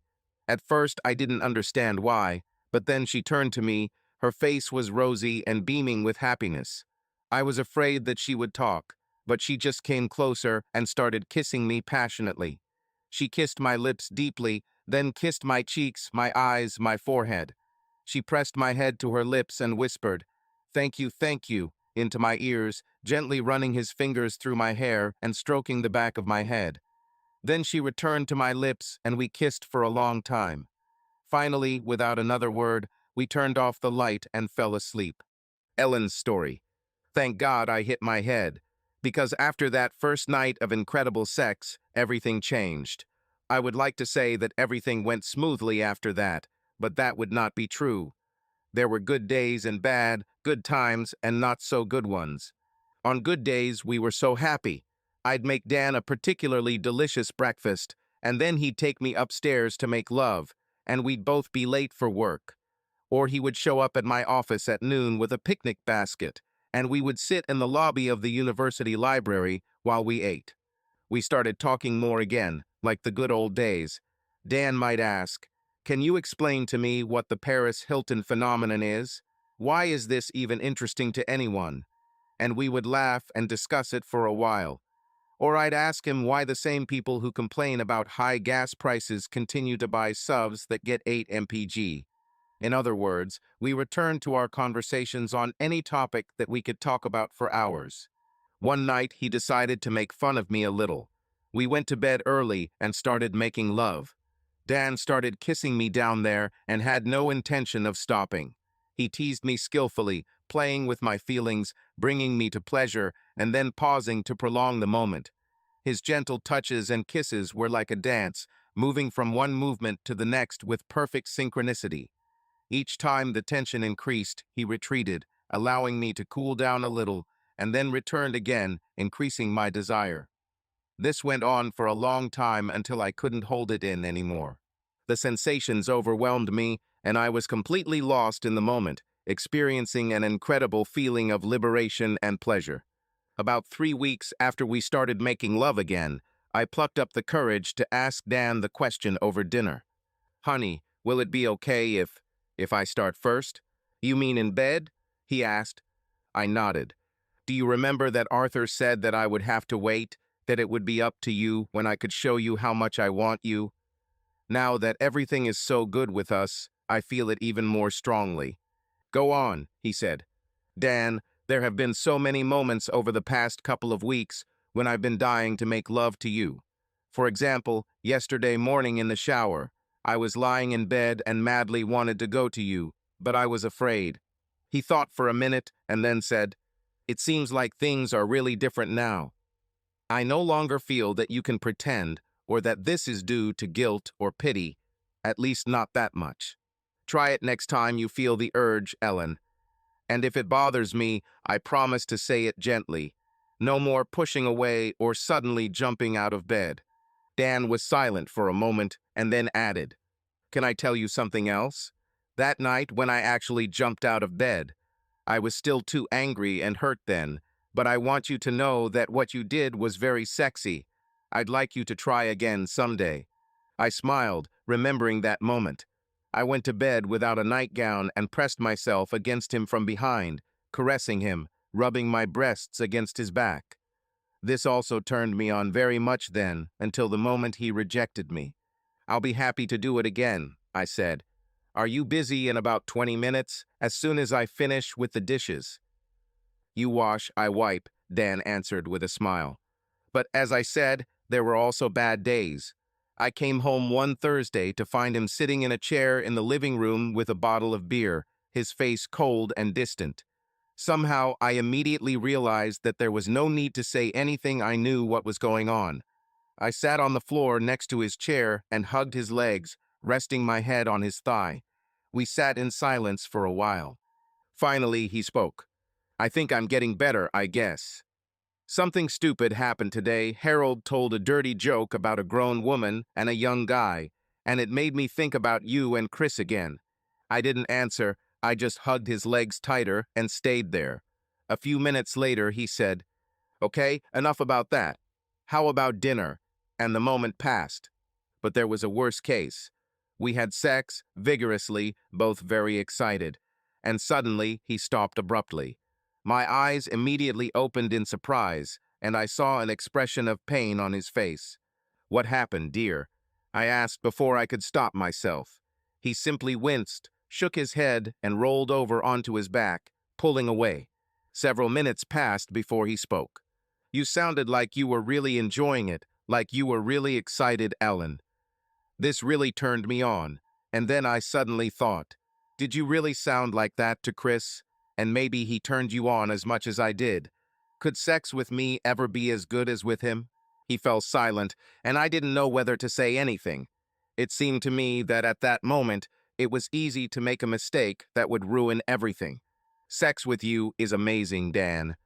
Sometimes it is gentle and loving. Sometimes it is fast and passionate, like today. But he's always great. And you know what? I hardly think about sex with Chris. Of course, I remember what we did, but it doesn't even occur to me to compare it with what we do with you. Dan looked at me, wanting to believe my words, but still doubtful. Think about the last time we had dinner at Chez Marcel. The food was amazing, right? And when you ate your veal, did you compare it to food from another restaurant? or did you just enjoy how tasty it was? Dan laughed and said, I understand what you mean. In fact, I thought I should let Ellen try this. I hugged him tighter, and we just lay there together in silence. It was clear that there would be no more sex that night, but the conversation was much more important. On a Saturday in late April, Dan suggested we go on a picnic and hike to one of our favorite lake spots, 20 miles from Columbus. It seemed to me that he was up to something, but I didn't ask questions. I just prepared us a delicious lunch, and we went. We walked for a couple of hours and then settled down on a blanket and had lunch. I was a little nervous, but Dan seemed relaxed and happy, so I wasn't afraid that anything bad would happen. We carried on our casual conversations as usual. After lunch, he sat down, leaning against a tree, and invited me to snuggle up to him. That's what I did. On Thursday, Arthur and I came to the conclusion that it was time for me to stop our sessions, Dan said. Is it true? That's good news, I replied. In general, we have been going to this for a long time, but something that I talked to him about this week finally convinced us both. Dan gently turned me so that he could see my face. On Tuesday, I told Arthur that it seems that I still haven't completely forgiven you know. That's not entirely right. I told him I forgave you, but part of me still holds on to what you did to Chris. Hold on and use it against you. I told him I wanted to let it go because it was stopping me from being happy. I said that this all seemed crazy to me because I was holding on to my painful feelings just so that I would have something to be angry with you about or something to suffer about. You see, if I'm completely happy again, if you and I return to our loving relationship, that will mean that I've fully gotten over what happened, and then I won't be able to be angry at you for it anymore. So, in a weird way, I didn't allow myself to be completely happy because then I would have to admit that I'm not mad at you anymore. I would no longer have the moral advantage. I could not feel that you owe me anything more for making me suffer if I am no longer suffering. He looked at me carefully. Does this make sense to you? I think yes. I think we all sometimes secretly hold on to feelings of resentment or anger because it makes us feel like someone owes us something. And sometimes we hold on to our grievances longer than necessary. Exactly, Dan nodded and smiled. In general, when I told Arthur all this, he thought about it, and then said that we are ready to complete our sessions. We were silent for a minute, and I pressed myself closer to him. But I want to say something else. Even if you stopped feeling pain from what I did, I still haven't stopped feeling guilty. So I hope you don't mind if I continue to try to make amends for you. He smiled again. What are you planning? Well, I have a few ideas. For example, right now I would like us to put away our lunch, finish our walk, then take a hot shower together, and then, with your permission, I want to have sex with you until consciousness. Permission has been given, Dan replied. When I got home, Dan had already started preparing dinner. I checked my answering machine and found one message that he hadn't erased. It was from Emily inviting us to her annual terrace party in a couple of weeks. Feeling anxious, I headed to the kitchen and hugged him. Hello, dear. Did you hear the message? Yes, Emily and her party on the terrace. He looked at me carefully. You look upset. Are you worried about us meeting Chris? I nodded, feeling tears welling up in my eyes. You don't deserve to go through this, Dan. You don't have to pretend like nothing happened or communicate with him pretending that I never did what I did. Dan smiled and kissed me. I've actually thought about this a lot, Ellen. Emily throws her own party every year, so I knew we'd have to deal with it. It's been a year now, and I'm happy with where we are. I can handle it. I can be a man. I can shake Chris's hand and have a polite conversation for a couple of minutes. Only if you are completely mine again. You're completely mine again, aren't you, honey? I took a step back and looked seriously into his eyes. Then I said slowly, Yes, Dan, I'm yours. Fully. I belong to you always. I came closer, kissed him, and hugged him tightly. These lips are yours, I said, pointing to my lips. And this is yours. I took his hands and put them on my chest. And this is yours. I took his hand and slowly, gently lowered it into my pants. And this, I brought his other hand to my heart. Okay then, Dan said. In that case, we'll go to Emily's party, talk to everyone, including Chris, and have a good time. And then we'll return home and have the same hot sex we had after last year's party. Just you and me, darling. Without Bridget, without Chris. Just the two of us. I kissed him again and hugged him tightly. It's a date, I said. Subscribe to our channel so that your love doesn't cheat on you, and go ahead and listen to the next story, because this story is nothing compared to the next one. If you're under 18, don't even think click to the next one.